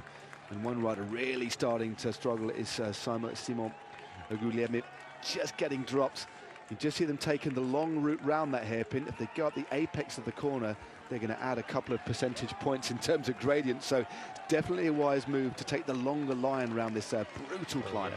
The bear has jumped on the back of Simon Guillemey, and Simon Carr is really feeling the bite now. This is the steepest part, the second of those hairpin bends. Carr has a little look back. Now, that's not a good sign because he knows they might be closing. This is the really steep bit on the Claude Crequillon virage. Well, they're doing this again. This is what we saw last time, so real fast pace into the bottom of the climb. Now, this isn't, of course, going to be easy. Riders will get dropped, but that's in the centre, Marc Soler, Tadej Pogacar on the left-hand side, Tim Wellens on the right-hand side, and Rigoberto Urán just behind Marc Soler in the pink jersey on policing duty for Simon Carr. So Urán looking good, means that EF don't have to do any chasing. And actually, Carr now is moving away. So if he does manage to get into that group, he'll add a little bit of momentum. No sharp accelerations just yet from this group. So this is what we see every single year. We will see, I think, a move go over the top on the flatter section. But for now, everybody just wanting to make sure they're at or near the head of affairs. And the rider there for Uno X moving up the outside, a real sensational young rider, Tobias Johansson, a winner of the Tour de l'Avenir last year. Oh, he was ridiculously impressive in the Tour de l'Avenir last year, particularly in uphill finishes too as well. A great climber, he can sprint, he's got a lovely turn of speed.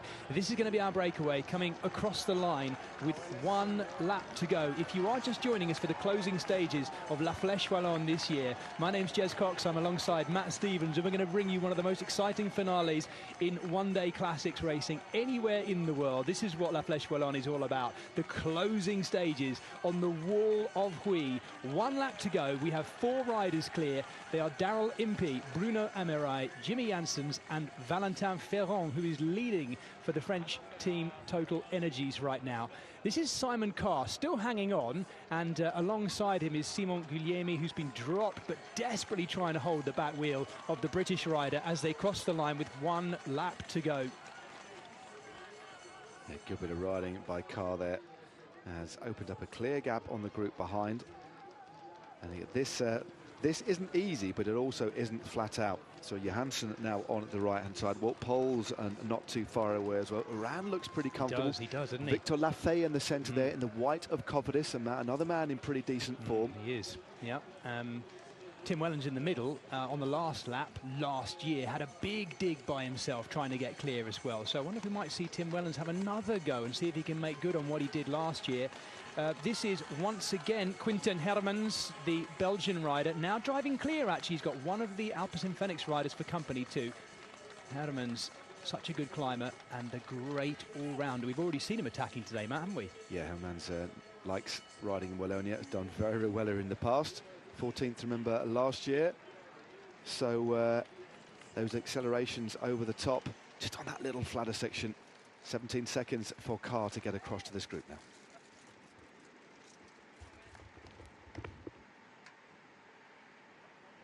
Well, while we dispatch some of our linear viewers to go and have a break, and those of you who are with us on our digital platform are getting to enjoy this completely unfazed and uninterrupted. I hope you're enjoying it at home, folks.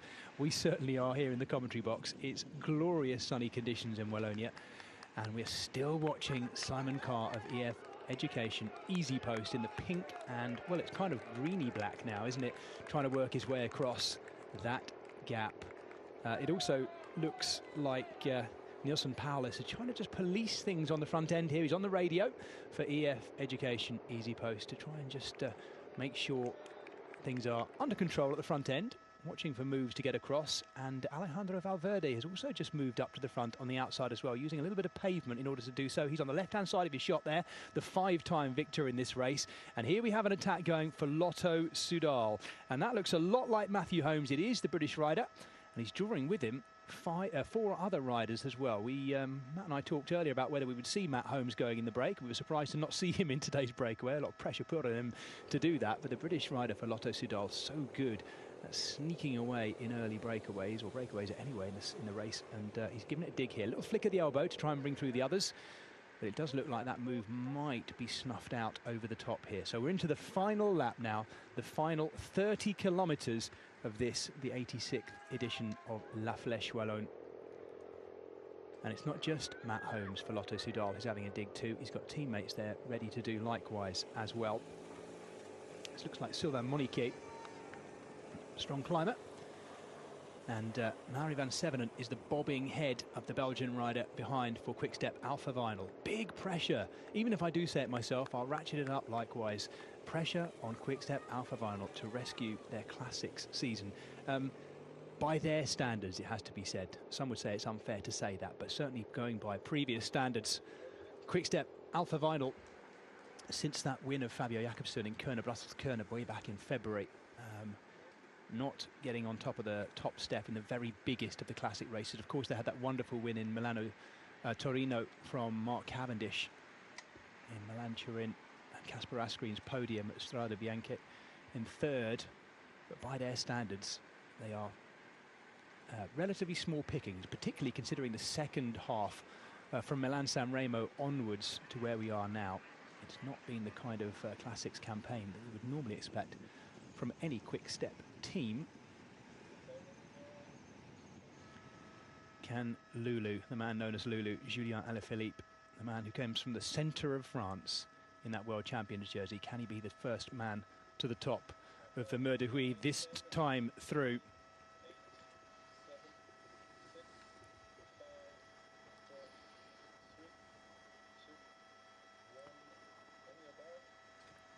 Welcome to the final 28.5 kilometres. Simon Carr is just about to get on to the breakaway, and he's wheeled Simon Guglielmi back on with him. Guglielmi looked dead on his pedals when we last saw him, but he's latched onto the back of Simon Carr and used this long descent as well to wind his way back on. But they're also very close now to being caught by the main peloton too. That was a great ride by Simon Carr there.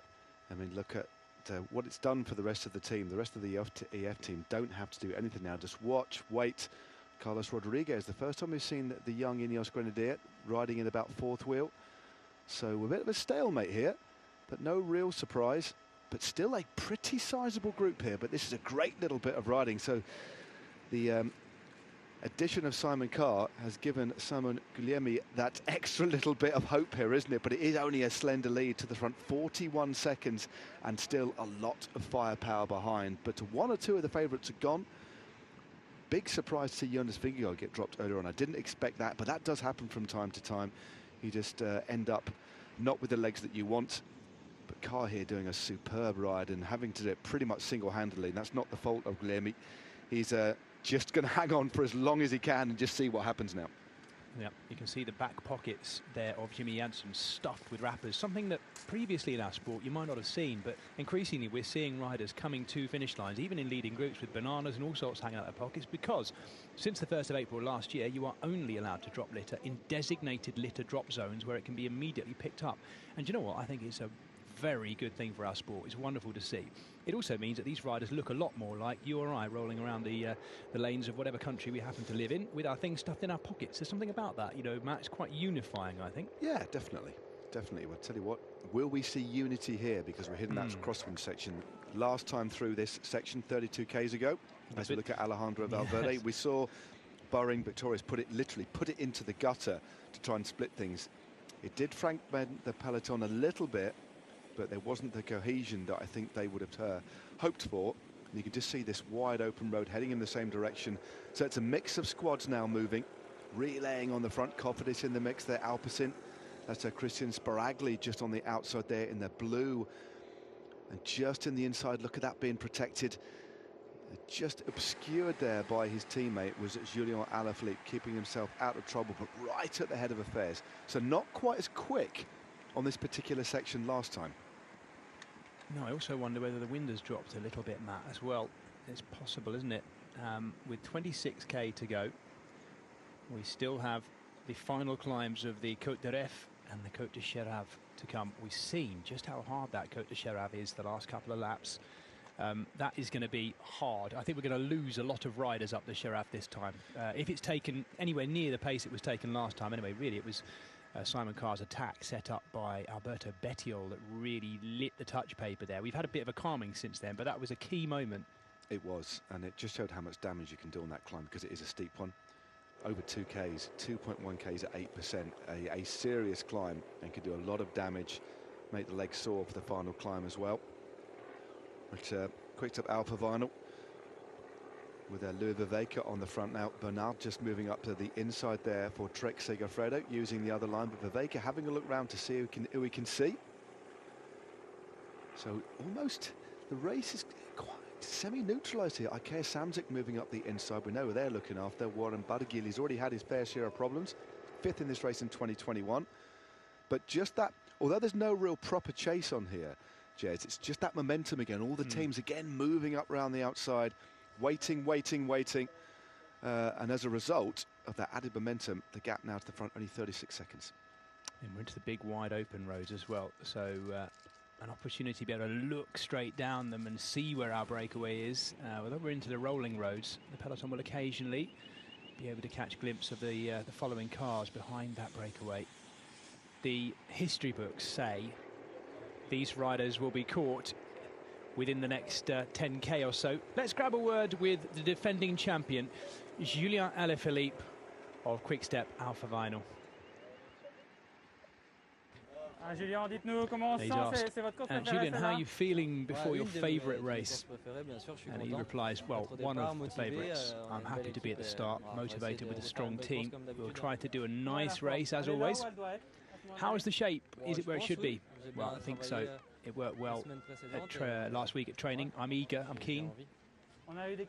And we saw some races this year with attacks from far out. You've got a strong team with multiple cards, including Remco. Can you see this from you? Well, it's not really our plan today, but we'll see how the race goes. I think other teams have this idea. There is wind today, and we need to take care of possible echelons. And he's asked, what's the secret to winning on the Mur de Huy? Well, he says, first we need a good team to have a quiet day before the final circuit on the Mur de Huy. Legs will talk, and timing is crucial. There is no secret. Voila. There is no secret, Matt. You mentioned it earlier. Yeah. The doling out, the outputting of watts over weight on that climb. You need good legs. You also need to hit the bottom of the climb as fresh as possible. So he was talking there about staying fresh, calm. Their plan, although he's not going to give away the plan, just by saying, when the interviewer said, a lot of teams, riders are trying to go along now, and he said, well, that's not going to be our plan. I think we know what their plan is. We might see Remco Evenepoel used as a bit of a foil to cover moves, if any do go on the Côte de Girard, for example.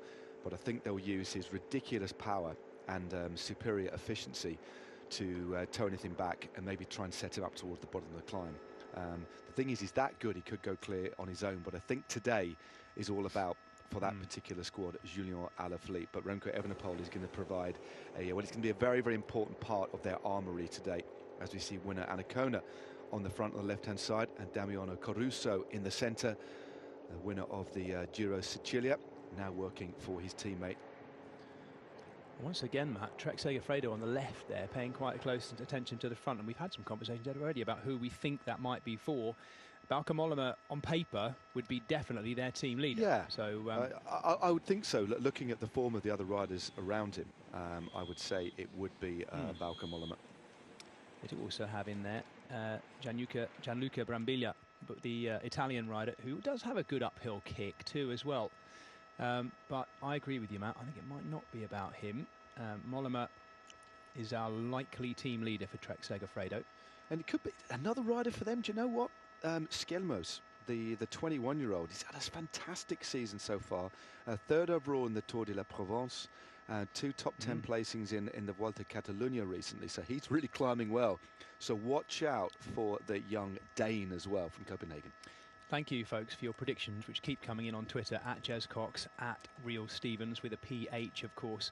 The latest of those is from Creaky Cranks, I think a fairly regular tweeter on our social media feeds.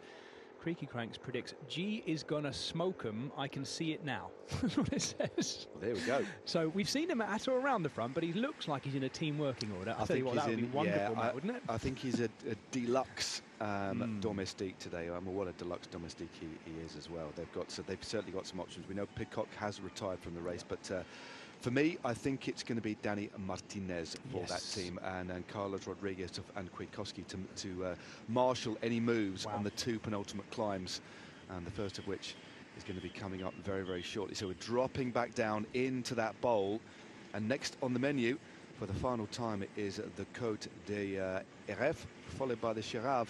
Then the Mur de Huy for the final time. So if you have only just recently joined us, let's give you a bit of information about them. They get basically incrementally harder across the 3 climbs. The Côte des Rêves is the longest with a 9% average gradient, and the Chérave, just 13 kilometres later, has a really nasty steep gradient to it in a couple of places, in fact, going up to around about 14%, and that serves as a kind of taster, a little hors d'oeuvre as to what these riders have to come on the Wall of Huy, the big finale, the most important finishing climb really in the Classics season. And the finish line itself is just over the top of it too, just outside the Notre Dame de Sarthe church. And there is a whopping crowd this Wednesday afternoon in the sunshine. I do hope you're enjoying watching this live. If you're watching it back later on in our highlights package, I'm sure you'll be enjoying taking in what's happened today. Don't forget to watch the women's race back too as well, because that was an absolute cracker. But if you're watching this one live on a Wednesday afternoon, for most of you where you'll be watching, I do hope you're enjoying it. It is Wallonie in the sunshine this springtime as we start to look ahead to the Giro d'Italia coming up, and a whole summer, of course, of stage racing. Well, we are just about to close out Classic season. Simon Carr goes on the attack again from our leading group. The British rider is on a flyer today. He looks to me, actually, Matt, and I commentated him on a few times last year, he looks like he's leaned down even more. There's not much of him this year. Last year he was a little bit more powerfully built. He looks like he's really stripped down to the bare minimum and climbing particularly well, as he always has done. Yeah, he's going to climb even better on a climb with a tailwind like this. It's a raging tailwind now on this climb, and this is the shallower of the two, as you just described. This is only 5%, but it's 5% for the best part of 2Ks, so it's a long one. Sorry, the best, for 2Ks long, 2.1 at 5%, 23 seconds, and he's got with him for company Valentin Ferrand, the Frenchman from Total Energie, has jumped across, but you could just tell there was a real difference. Well, there, the bunch aren't too far behind at all. No. Still about 60 or 70 riders left in that bunch. Still Damiano Caruso leading Jack Haid. Skelmos in the centre. On the left-hand side, you've got the former winner, Mark Hirschi. And then just to his left, just behind Diego Ulissi, is Tadej Pogacar. What a team. What a threesome at the front.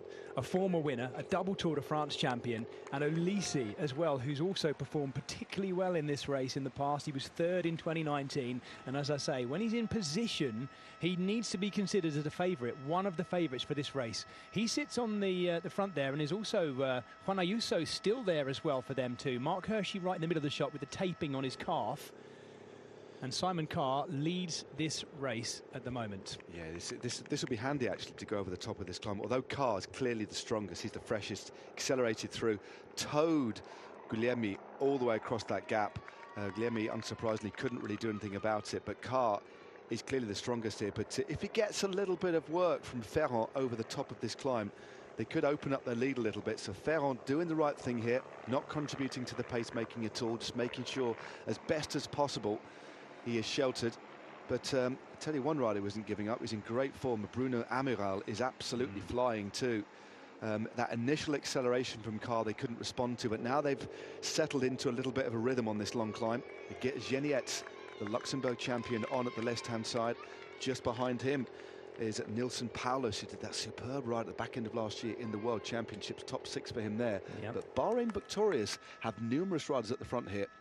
They've been the team happy to put all their riders near the front in a real show of intent and authority in this race so far. And they do have so much talent. The question is, though, have they got that fast, punchy finisher? And I'm not sure, Matt, because in Wout Poels, Damiano Caruso, Jack Haig, Gino Maida, we've got a lot of climbing talent, a lot of climbing talent. But I think possibly the reason we've been seeing the likes of them and Rigoberto Urán leading over the climb the last few laps is because they're taking it at the pace of a hard, long mountain climb.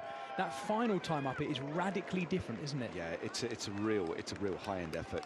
It's high-end, but it's still long, so it's still an endurance effort because it's 3 minutes, but it's a very, very different sort of high-end endurance effort, and that's why we give certain riders who can deliver that sort of power, sustain that sort of power, we give them the title of puncheurs.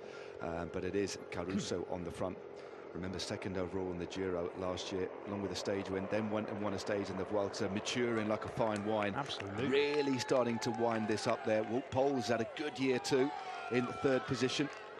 Carr takes a little bit of a glance around. You can just see the peloton wending their way around the corner, but they will be over the top of this climb very, very shortly. It's a good bit of riding by Carr here. He could do with the assistance of Ferrand just over the top, and that will give them a little bit of a glimmer of hope. But tell you what, there's so much firepower still behind. Still so many teams yet to commit any real resource to the front of this group. And this so far is unfurling just like we've expected over the last few years. Absolutely. Well, it's wonderful to see the faith that was put in Simon Carr as a British commentator, watching by his EF Education Easy Post team. Alberto Bettiol, none other than Alberto Bettiol, leading him out to that attack. And at the moment, he is making it count. But as Matt says, the history books say he will be caught before the top of the Mur de Huy. There is still a lot to play with, though, at the moment. And I just wonder if at some point, Matt, there'll be a bit of watching going on at the front end as well. There are enough teams there with numbers, though, to be able to shell individuals to bring this one back, I guess. Well, also the way that Bahrain Victorious are riding at the moment suggests to me they're going to ride down this descent and ride up the next climb like it as well. They've got 4 riders lined up at the front. Caruso, Pauls, Gino Maida, Dylan Tierns not too far away. Jack Haig also there. They've got 5 riders, and there we go. Ferrand, as best he can, fair play to the lad, is giving Simon Carr a little bit of a work here. They're at the sharp end of this big race. 17.5 Ks to go, half a minute lead. Why not keep on pressing on? And essentially Carr has breathed life into the chances of Ferrand doing a ride here. We know that history is well against them, but they're certainly putting themselves in with a good chance as the Ineos Grenadiers now take things up at the front. It is Geraint Thomas, Michal Kwiatkowski, then Rodriguez on the left-hand side, and clearly the team leader for this squad is the winner of Itzulia. And there he is, Dani Philippe Martinez. Yeah, real coming of age in his career, winning the Tour of the Basque Country there, Itzulia. And the man with the Julien Alaphilippe-esque beard, it has to be said. It's very similar, very similar indeed. A very smart looking one too. We don't know if he's been inspired by Alaphilippe himself, but you never know. I don't know. Well, I'm looking across to you, Matt, and you're sporting a very nice sort of semi-handlebar tash. Thank you. The likes of which I wish I could only grow, you know. I'm not hairy enough, but... Cultivated during lockdown, this Good work. Dani Martinez obviously is, and a number of you picking him on social media as well as your big favourite. He has a very quick uphill kick, but let us not forget he's going to need to try and beat Tadej Pogacar, Mark Hirschi, Julien Alaphilippe, Alejandro Valverde, the 5-time winner of this race, Warren Barguil potentially, and I know people keep picking him out. We should mention his name, Kwiatkowski potentially. But of course, he is a teammate of... I mean, it's going well, but the way that the order that they're in at the moment does suggest Martinez, especially the fact that Kwiatkowski's got that win in Amstel, and the way that Martinez is riding at the moment. You never know, but I would say I'm 95% sure it's going to be for the Colombian here. 20 seconds, so they're very, very effectively riding this down. Geraint Thomas in great form. Look at the way that this is now fully lined out now. Only 18 seconds to our 2 leaders. If you are just joining us, welcome to coverage of the 86th La Flèche Wallonne, the men's race. The women's race was this morning, so do check it back on GCN Plus because it was a cracker. There was an 8-man breakaway, which then became a 10-man breakaway from pretty early on today. Valentin Ferrand, who you're looking at now, was in there. The rest of them have been hoovered up or about to be hoovered up because here they are just in front of our chasing peloton. We're on to the final of 2 31-kilometre fishing loops. Well, they kind of were. If you were with us earlier, they were semi-fishing loops, but now they're finishing loops. And this is the last one. We've taken in the Côte d'Araf already. We are into the descent down to the Cherave, which is the penultimate climb to set up the most important finishing hill, the Mur de Huy. In this, the 40th anniversary of the use of that finish, where there are tens of thousands of people lining the road to welcome the riders home. And we have a British rider, Simon Carr, leading for EF Education Easy Post, set up by an attack from Alberto Bettiol on the last climb of the Côte de Cherave, on the steepest section, kicking off and sending Simon Carr up the road. And you can't help but think that this is the slightly unfortunate Valentin Ferrand hooked up with him, because he's now going through a whole world of hurt. So we also have Ineos Grenadiers now getting up in numbers. Geraint Thomas, Tour de France champion, of course, on the front there on the right-hand side alongside Julien Bernard of Trek Segafredo. Ineos Grenadiers have spread the wins around, the big wins around, very well these last few weeks. What with Michal Kwiatkowski winning Amstel Gold, Magnus Sheffield, the teenager, winning Brabantse Pijl, and then Dylan van Baarle winning Paris-Roubaix. Are they about to do it right here in La Flèche Wallonne, Matt? Well, they've got a very, very good chance. They've certainly got nothing to lose. The spirit's going to be very, very high indeed. And one rider we haven't mentioned, but did at the top of the show, just moving up, Michael Charel, just moving him up at the moment. That is Benoit Cosnefroy. So he's in the centre, just obscured by Charel. And now moving back to the front is Luis Leon Sanchez in the centre of your screen. So a lot of movement to get riders into position as we head down to the start of the Côte de Chirave, which comes very, very shortly indeed, and that's a real horrible climb. 1,300 metres at 8%. That was where we saw Simon Carr attack. He's still got 16 seconds, and here he is, Valentin Ferrand, working as hard as he can. Looks like they've pulled back a couple of seconds, but if they look over their shoulders, that's not going to be the sight that they want to see, that's for sure. Absolutely not.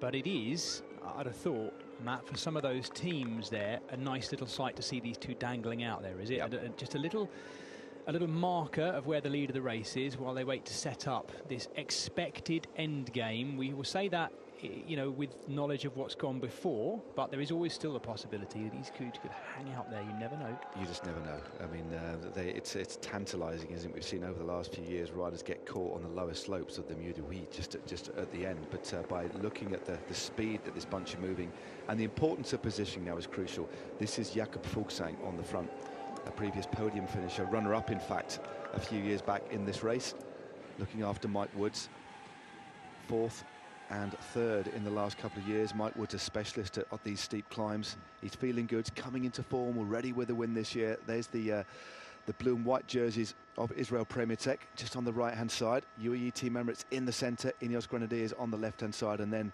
Alejandro Valverde on his own, just in front of the world champion in the rainbow bands. Yes, and Julien Alaphilippe is calling up more teammates. He appeared to be on the radio there, and he's just winding his hand round. I think he wants more numbers up there. He has Remco Evenepoel in front of him. Are we about to see, Matt, Remco Evenepoel do what we've seen him do a bit these last few weeks, this kind of Uber lead-out, like one-man, six-man lead-out train all in one go, straight into the bottom? It's possible. It's possible. I think it's a bit early yet, but I think we might see him do it a little bit later. He's also got Stan van Tricht and Mari van Sevenen around him as well, so still another two key riders, but there's a lot of teams willing to take up the pace. I think it won't necessarily be Quick-Step Alpha Vinyl who take things up just yet. I think it's a little bit early. Every team will have a little bit of a diminished resource now, so they need to really think about how they use them, and I do think that the peloton are moving at such a rate now that quite naturally this break of the two survivors, Ferrand and Carr, will be caught very, very shortly. But I do think we may see a couple of attacks on this penultimate climb of the day as well. The Belgian Jimmy Jansen's there at the back, a survivor from our race-long breakaway today. What a great day out he's had in the colours of Alpecin Fenix. He now hangs on to the back end of that peloton. Will try and survive to the top of the Mur de Huy in just 11 kilometres time. They are tracking the peloton alongside and down the valley that flows alongside the river Uyeux, which flows into the Meuse, which is the big wide river that flows all the way through the centre of the city of Huy, where our finish is. The finish, of course, the Mur, the wall of Huy, is on the south bank, and the next time up it is the finale in the 40th edition of the race that's used this at its classic finish. How about this, Daryl Impey back on the front? It's been the breakaway all day. And he will blow soon, but he's just giving it absolutely everything. And I say that's totally normal, but rather than just drift back and ride anonymously, he's going to go as hard as he can for as long as he can. They've got several riders in the mix looking after Mike Woods.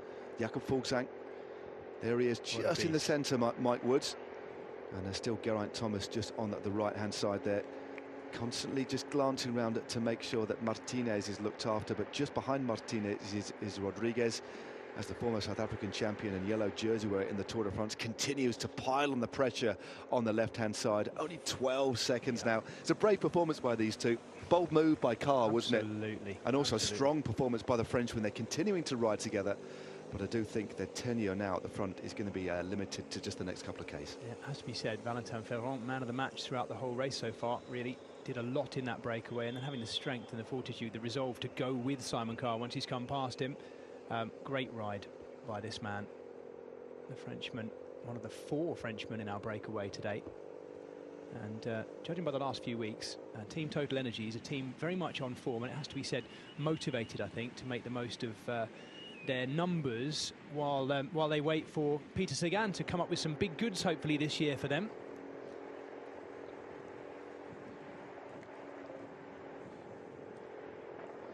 Now we're watching the central reservations there, splitting our peloton in 2, and it's Quick Step Alpha Vinyl trying to keep the pace high on the front, but Jumbo-Visma now organising themselves in a way we haven't really seen them do so far. On the back of that string of 3, as you said, Matt, is Tej Benoot.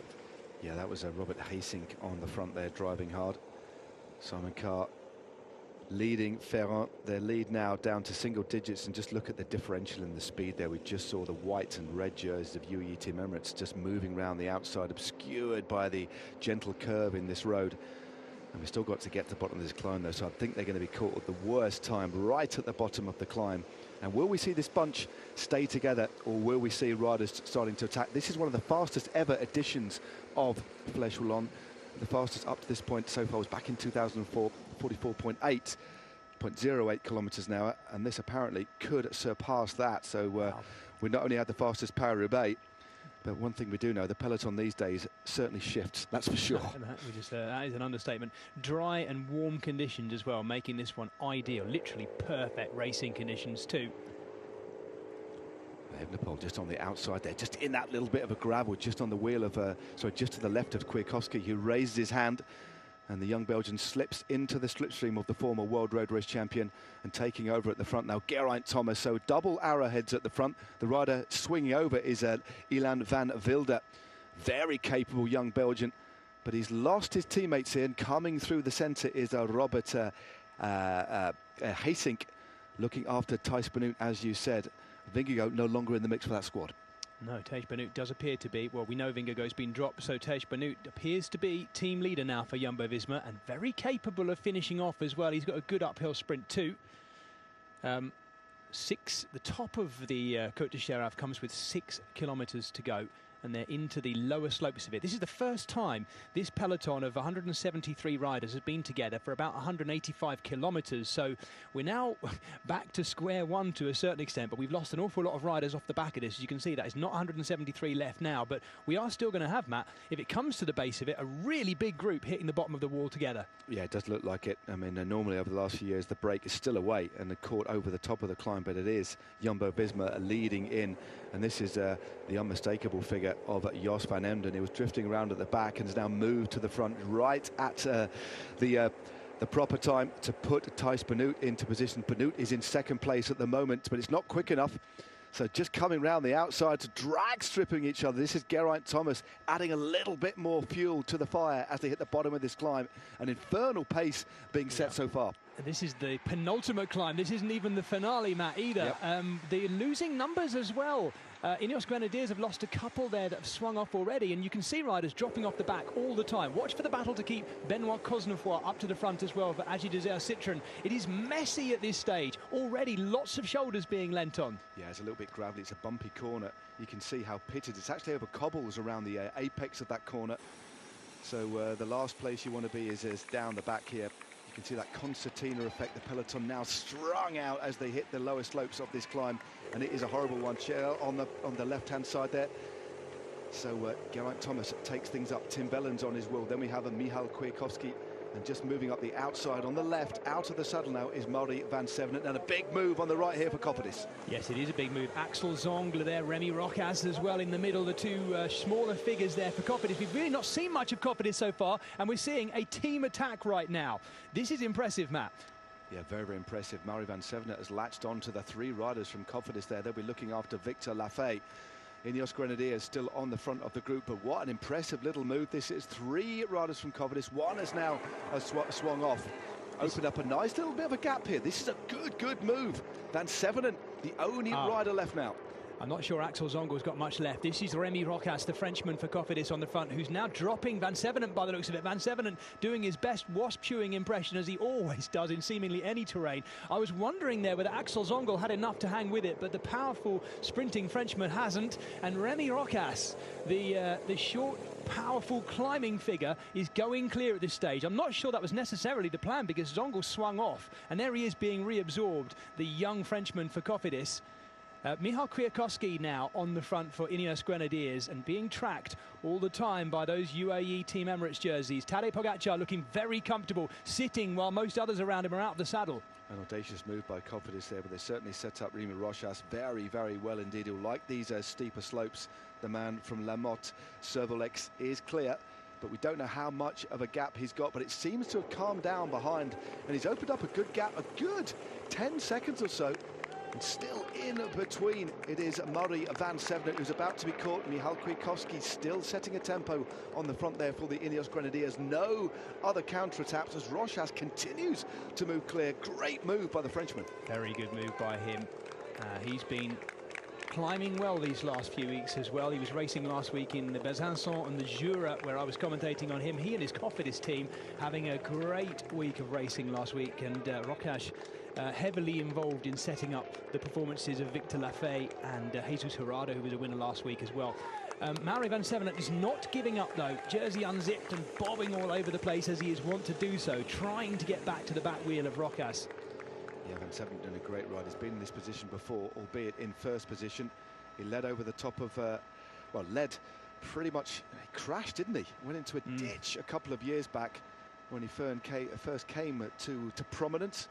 But crossing this gap, he's got really on top of that gear now, and he's firing across. That could be an interesting little duo in front, because Quick Step Alpha Vinyl certainly will not chase with a man out in front at the moment. Absolutely. It's not necessarily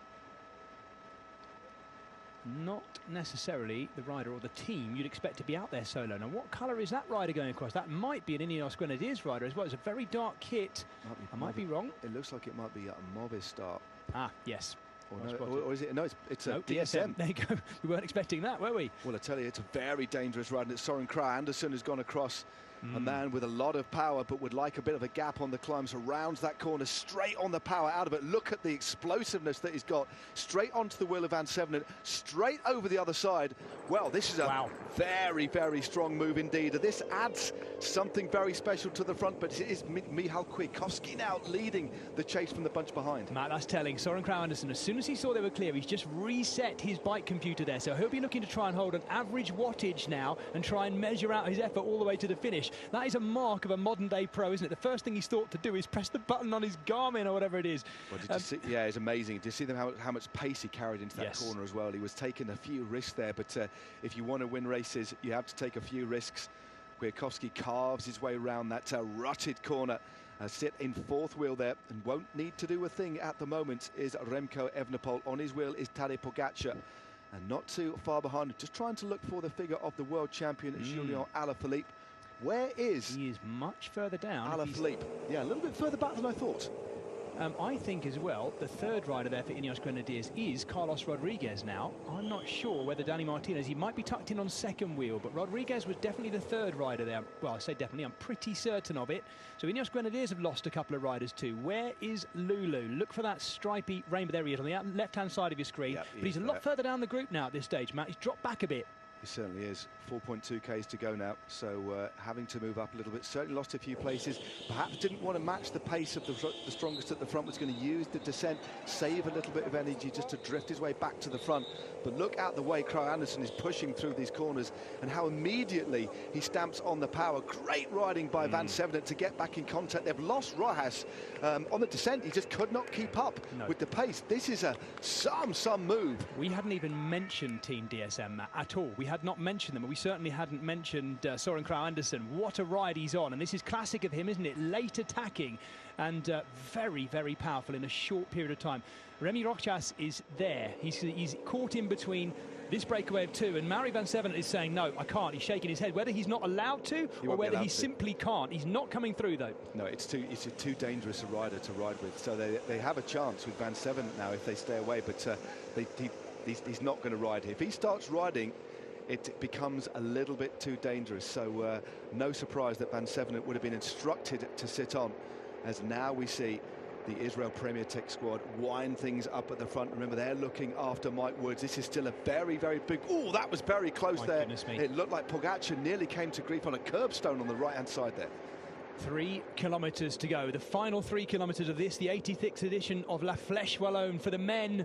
And it's the 40th edition of the use of the very climb they are drilling their way towards right now. Søren Kragh Andersen, the rider for Team DSM from Denmark, of course, has struck out hard. Matt and I hadn't even mentioned him in our preview of riders, unless you had, Matt. I don't think we really did touch on him, and he's gone and surprised all of us in the black and blue of Team DSM, and he's opened up a big gap.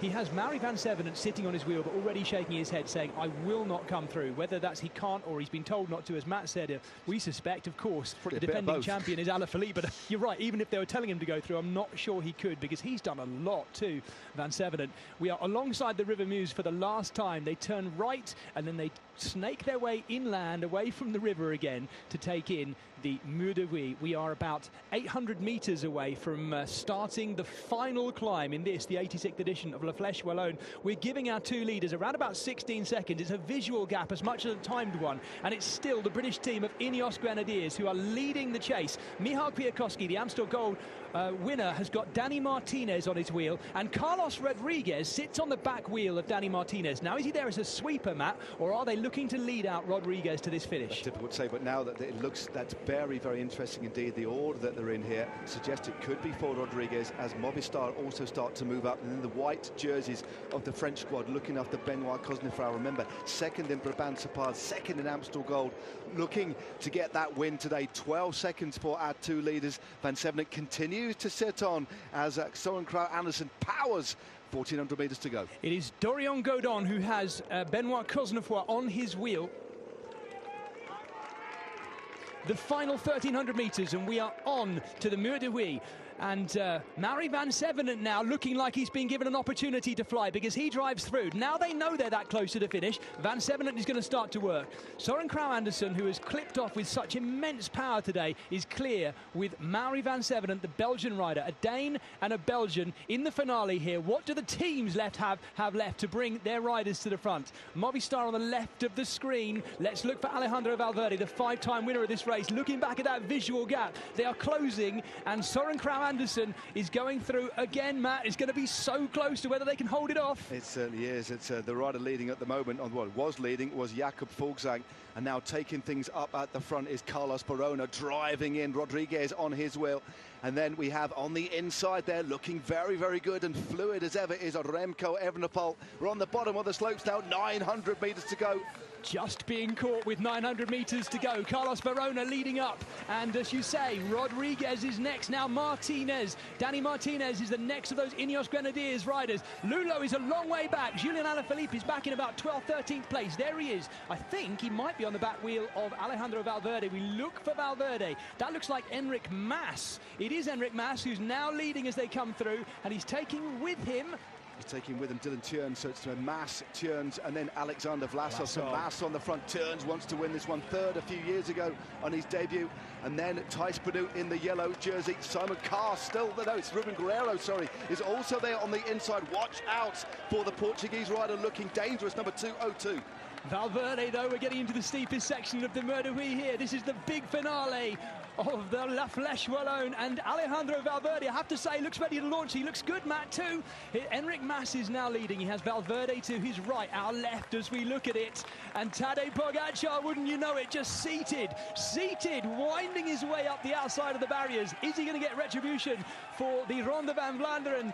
Alejandro Valverde sits second wheel. Enric Mas continues to lead him. Dylan Teuns in the red of Bahrain victorious looks good, but he has Vlasov on his wheel, the Russian rider, Alexander Vlasov, right there. Well, also up in the mix as well is Quentin Pache as well, out of the saddle there on the inside for Bora Hansgrohe, just almost getting caught on the barriers there. 300 meters to go. It's still Enric Mas, Vlasov on the right-hand side. Looks like Vlasov is starting to open things up. Pogačar starting to tire, and then Alaphilippe in about 7th or 8th wheel. Alejandro Valverde is starting to go, though. He has Tadej Pogačar on his wheels. Julian Alaphilippe is on the wheel of Tadej Pogačar, and Dylan Teuns is driving, though, but he has Valverde for company. Vlasov has hit the sand. Vlasov is definitely... No, maybe he's not. Pogačar, a gap to Tadej Pogačar. He cannot respond. Alaphilippe coming over the top, but Dylan Teuns is going to lead into this final sweeping left-hander. He'll be able to see the finish as he comes around the right-hander. Dylan Teuns, the Belgian rider, is leading. Can he take it? Valverde! Valverde! Alejandro Valverde's not going to do it, is he? He's won 5 already. The tongue is out. Alejandro Valverde's got the finish, but can he get around Dylan Teuns? Dylan Teuns has got just enough to be the champion. Dylan Teuns is going to do it. The Belgian has hinted at this for some time. Dylan Teuns is the winner of the 86th edition of La Flèche Wallonne. What a finale. Oh, Alejandro Valverde, what an absolute champion and hero. And Alaphilippe, look at him, he's in bits come the top. What a finale, Matt. Well, what a ride by Dylan Teuns, led from the front quad, just kept that intensity really, really high, shoulder to shoulder with Alejandro Valverde, who's won this race on 5 occasions. But it was indeed Dylan Teuns who just had that constant power. There was no real kick. It was just top end all the way through. Preferred to do that than rather go slow and then accelerate over the steeper part towards the top. But what a ride by Dylan Teuns. He looks absolutely delighted with that one. Well, sensational victory. It looked as if at one point it was going to be overhauled by Alejandro Valverde to make it 6 wins at 41 years of age. And Vlasov in the end coming home in 3rd place on his debut. But that was an emphatic win by the man from Bahrain Victorious. And what a ride by his team as well. They really did boss the front lot. They really rode in a dominant fashion today, and they certainly finished it off. Yes, we saw them have a right old go, didn't we, early on in the race today when we hit the crosswinds to try and split things. Every single one of that team has played their part in that victory today for Dylan Teuns. I have to say, I'm a little bit surprised, Matt. I mean, yes, he's got the form, and we know what he's like in a finish like this. I thought Vlasov looked brilliant for Bora Hansgrohe.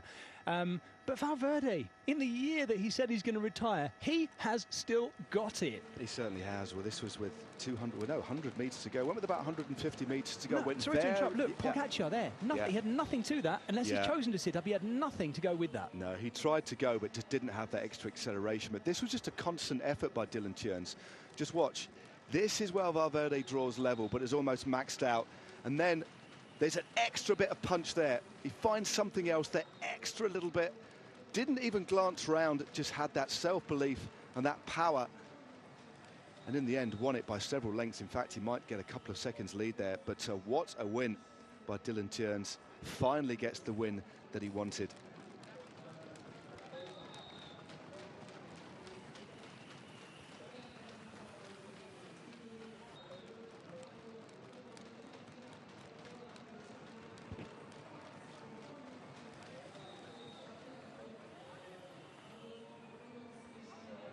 Well, Dylan Teuns is a double Tour de France stage winner, but his biggest one-day win of his career, and he didn't even get a chance to zip up his jersey, might indicate, Matt, that he wasn't necessarily expecting to win that one. But he was the strongest man, no diggity doubt. It's such a fair hill. When you throw the peloton to the bottom of that after 200 kilometres of racing, it's a very fair measuring out of as long as you're in the right position, of what's power to weight up a climb like that. And look at that. He took it up very early as well. He did it his own way. He didn't wait. He didn't play it cagey. He just wanted to ride his own pace up the hill, to try and burn everybody else off. And look at the gap in the end. Valverde capitulating, still in a quite astonishing ride, in fact, by Alejandro Valverde for 2nd place.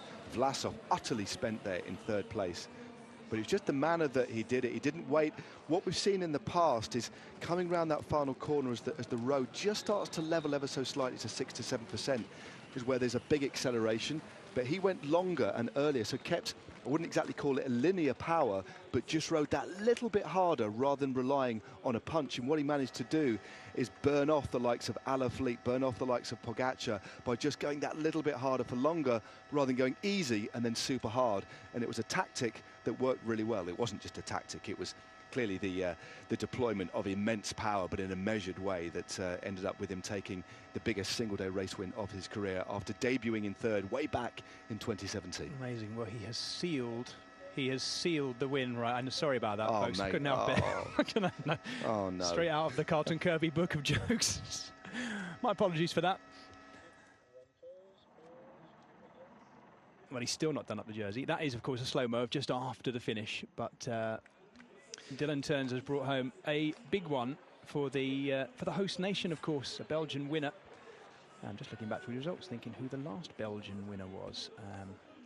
Have a little look, because, of course, it's been dominated by Julien Alaphilippe, the Frenchman, Alejandro Valverde, the Spaniard.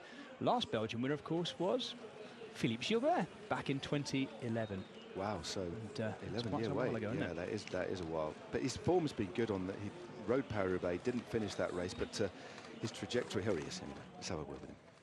Dylan, proficiat, wat is je gevoel na deze ongelooflijke overwinning?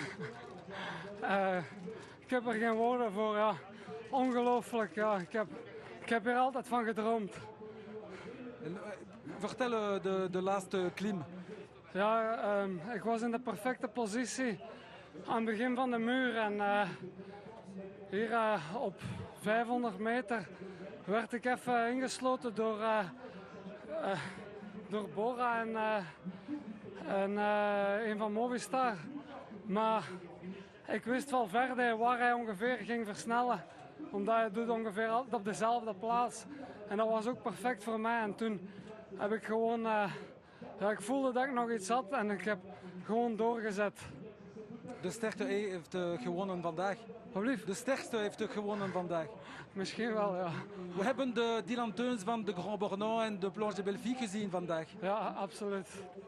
Het is hetzelfde voor jij? Ik ben nog nooit zo sterk geweest in het voorjaar. In de zomer altijd goed. Maar in het voorjaar soms super, soms minder. En nu heel constant, al heel het voorjaar op een super vorm. Je werd niet de topfavoriet, maar je wist dat dat was mogelijk om te winnen? Ja, ik heb er stiekem altijd van gedroomd. Ja. En altijd blijven geloven in mezelf.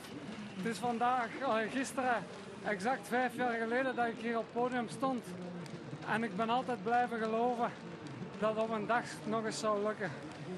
Proficiat. Dank u. Bedankt.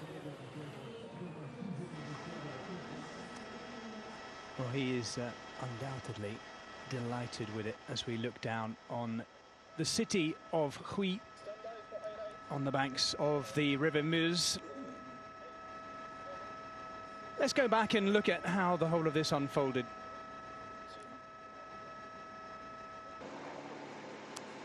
We started the day with an 8-man breakaway that then became 10, and many of those riders surviving to still be heavily involved late on. Chris Jensen and, of course, Valentin Ferrand involved till very late on, and the chasing and the leading being done really by Quick-Step, Alpha Vinyl, aided by Ineos Grenadiers, and then a lot of work by Bahrain Victoria, setting up what we have just seen as Dylan Teuns win. This was the breakaway onto the Mur de Huy, the first time, if I'm not mistaken. At that stage, we still had Jens Reinders, Pierre Rolland, Luc Wertgen still in there, and then we started catching as individuals dropped off the back. That was Jens Reinders of Sport Vlaanderen and Baloise being absorbed by our peloton. And then we came, of course, to the top of the Mur de Huy for the first time. Daryl Impey, the former South African champion, leading through for Israel Premier Tech. And all the way throughout, the big names very evident at the front end of our peloton, not just their teammates, but the riders themselves. We were able to get a clear view of nearly all the big favourites, none least, of course, than Tadej Pogacar, who was very relaxed about his front wheel change, scooting his way up to the back of his car, looking back for his car, and then finding his car was in front of him. Steady change, absolutely no panic for the double Tour de France champion as he wound his way back in. But do you know what, Matt? I don't think we'll ever see it, you know, because of where it happened. But I would love to see a front-on shot of his face and what was going on when that gap opened up on the final hill. Anyway, we'll come back to that because Simon Carr today, the British rider, did an incredible ride, being led out. We didn't see it in our highlights here, but he was literally led out into his attack by Alberto Bettiol, the former Tour of Flanders champion, doing a massive drive up the Côte de Cherave to set up Simon Carr out front. This was what was left of our breakaway. Jimmy Jansen's leading through, Valentin Ferras as well. And Bruno Amirai at the back of that group, having done so much. There was Simon Carr coming up behind. There they are. And he had with him Simon Guglielmi, who was going through all sorts of hurt to stay with the British rider, who was really on a charge today, Simon Carr. Once again, another marker of him being a big rider that we need to keep an eye on these next few years, particularly in the constant undulations and the hilly terrain. I'm looking forward to seeing how he goes in a Grand Tour maybe this year as well. Ineos Grenadiers did a lot today. Geraint Thomas did a lot, as did Michal Kwiatkowski. Super deluxe domestiques there working. And then we saw this big attack from Cofidis, which I thought was wonderful as well. It set up, in the end, Rémi Rocache, the Frenchman there for Cofidis, to be out front with... oh, dearie me. To be out front with Mauri van Sevenen, the Belgian. And Van Sevenen, in the end, was forced to work with this man, Søren Kragh Andersen, who had really the most devastating attack of the race. It was a really impressive move. Those two eventually were caught at the base, and then Dylan Teuns, as Matt said, really set off at his own tempo all the way up. Alejandro Valverde came up to match him, but in the end had nothing left to take the win. A brilliant second place for Valverde, though, to add to his 5 wins. And Dylan Teuns gets his first. He is the champion of the 2022 edition of La Flèche Wallonne.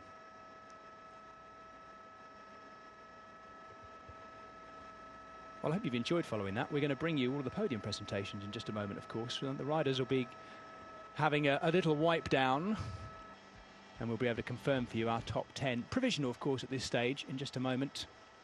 Has to be said, Matt, another day where Quick-Step, Alpha Vinyl have come away without just rewards for their work, it should be said. Anyway, let's have a look at that top 10. Dylan Teuns, the winner from Alejandro Valverde. Vlasov, Alaphilippe, Martinez, Woods, Almeida, Rudy Mollard, Warren Barguil and Alexis Vuillermoz in 10th place.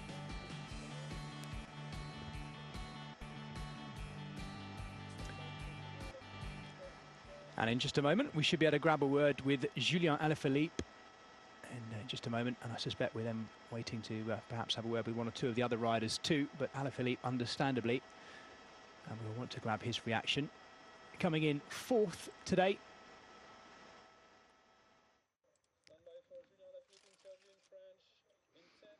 And here are the words of the world champion, Julien Alaphilippe.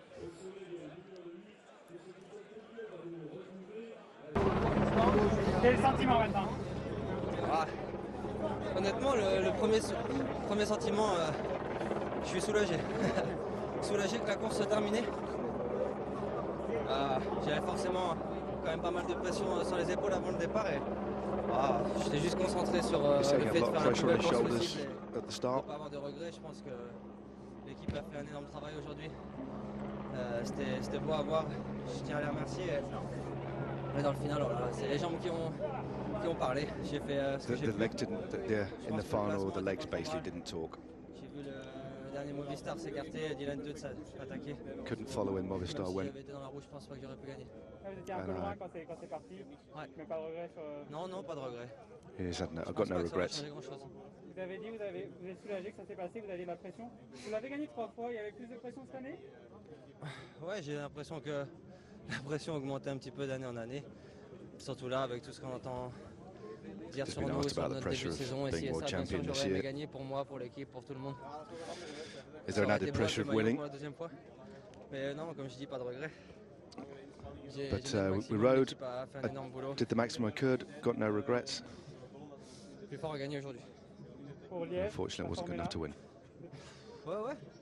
Je pense que je suis pas non plus à la rue complet. Je dois faire 5, je pense, on sait rien. Okay. I think I J'ai été came plus 5th. fort ici, mais aujourd'hui j'ai fait ce que j'ai pu, donc ouais, j'espère que ça ira mieux à Liège. Quite pragmatic. Yeah, it's the measure of his palmares, I guess, and what you come to expect of him. That there's an air of disappointment about the interview. He was, in fact, fourth, just ahead of Martinez, the best of the Ineos Grenadiers riders after all that hard work. So it was Martinez was being loaded up. I think it's the interviewer trying to suggest about the pressure on the Alpha Vinyl team as well in relation to their campaign. But they've still got Liège-Bastogne-Liège to come. Yeah, and the rest of the season. You know, maybe this is one of those years where we'll see Quick-Step Alpha Vinyl broadening out and actually, you know, heavily. It's not that they don't, but heavily targeting other options in the year as well throughout the year, and not just the Spring Classics as being the big be-all and end-all. Has to be said, Matt, of course, one team not having such a good time might just mean that the other teams have really raised their games and you know, professionalised in a certain way, and the spread of the do-it-all pro, as we discussed earlier, is potentially one of those issues for Quick-Step. Let's grab a word with Søren Kragh Andersen after that incredible late attack. The Team DSM rider is at the finish. Sorry, thank you very much. Well, Søren, tell us, that was a plan, going like that? Save energy for the final, hopefully be there in the final, and then, yeah, try to look for a good moment to try something. I was thinking if I should do it or not.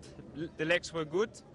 I think maybe I could also have done a better result in the end if I waited to the last climb, but I wanted to try something, and I think I found the right moment. It's just not possible in this race, but yeah, still happy I tried something. Yeah. Maybe it's a bit unfortunate that Rémi Rocha, the rider from Cofidis, was not able to follow, because you have Mauri van Zevenant with you too. Yeah, but he didn't want to work, so in the end I was alone there. Yeah. That's true that the shape is good. You had the plan of the season a bit modified. You're coming here in a good shape. Yeah, I think I got sick during the weekend of Flanders, which was really a pity, but I recovered pretty quick, and yeah, last week went really good at home with training, so I think maybe I will be a little bit better on Sunday. Yeah. Thank you very much. I love that, Matt. He was... why did you attack like that? In order to save energy for the finish. Well, I'll tell you what, I've got some easier ways to save energy. I'd love to see the watts laid down in that attack. It was mighty impressive. There it is again. Alexis Vuillermoz, very impressive with him. I did see the sort of slightly upright figure of the climbing style of Alexis Vuillermoz. Good 10th place for the Total Energies man. That was impressive.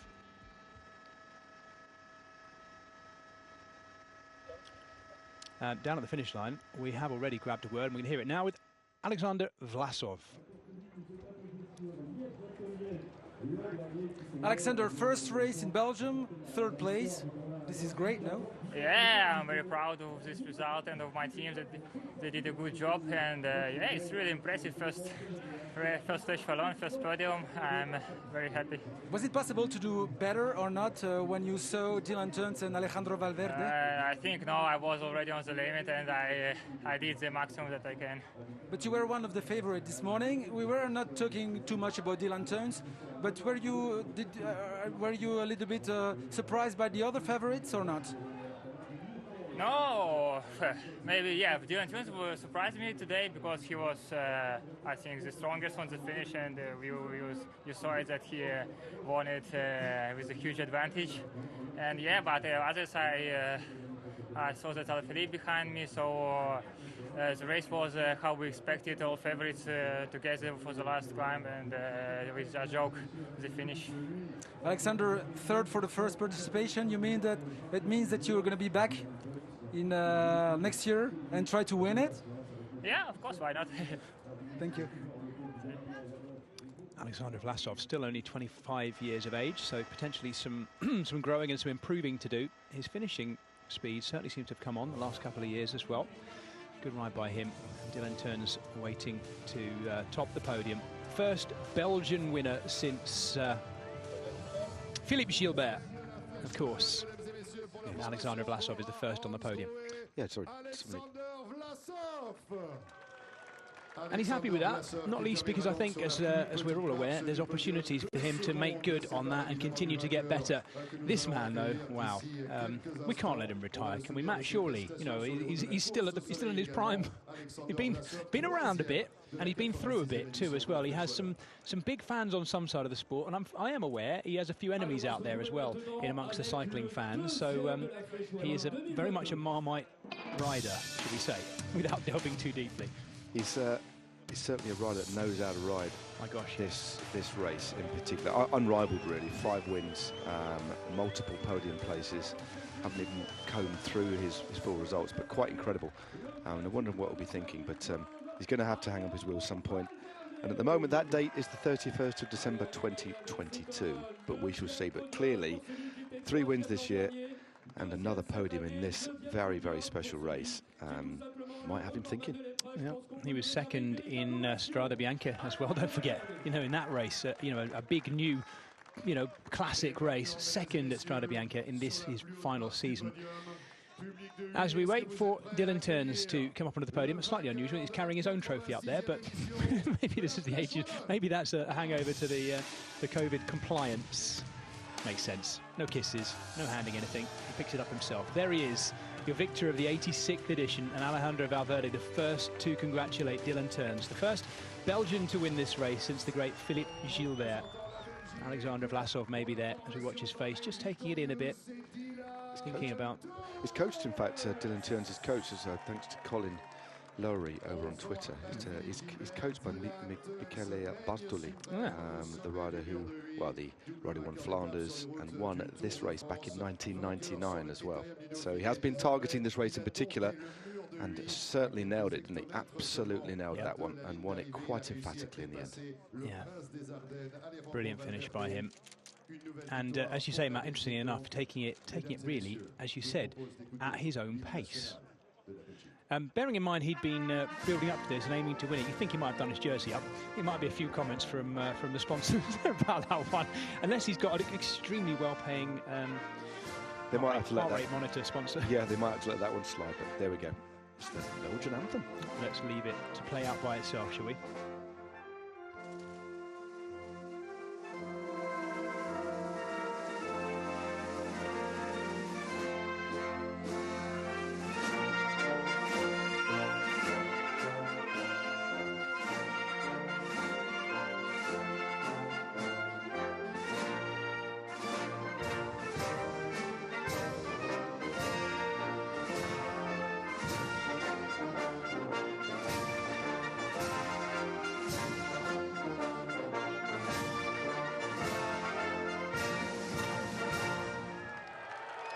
Dylan Teuns, the winner of this edition of La Flèche Wallonne, 6th at the Ronde van Vlaanderen just a couple of weeks ago, 10th at Amstel and 8th last week at Brabantse-Pijl, showing the form was there, but all the while building, as Matt has said here from our inside knowledge there sent to us on Twitter, towards specifically targeting this race.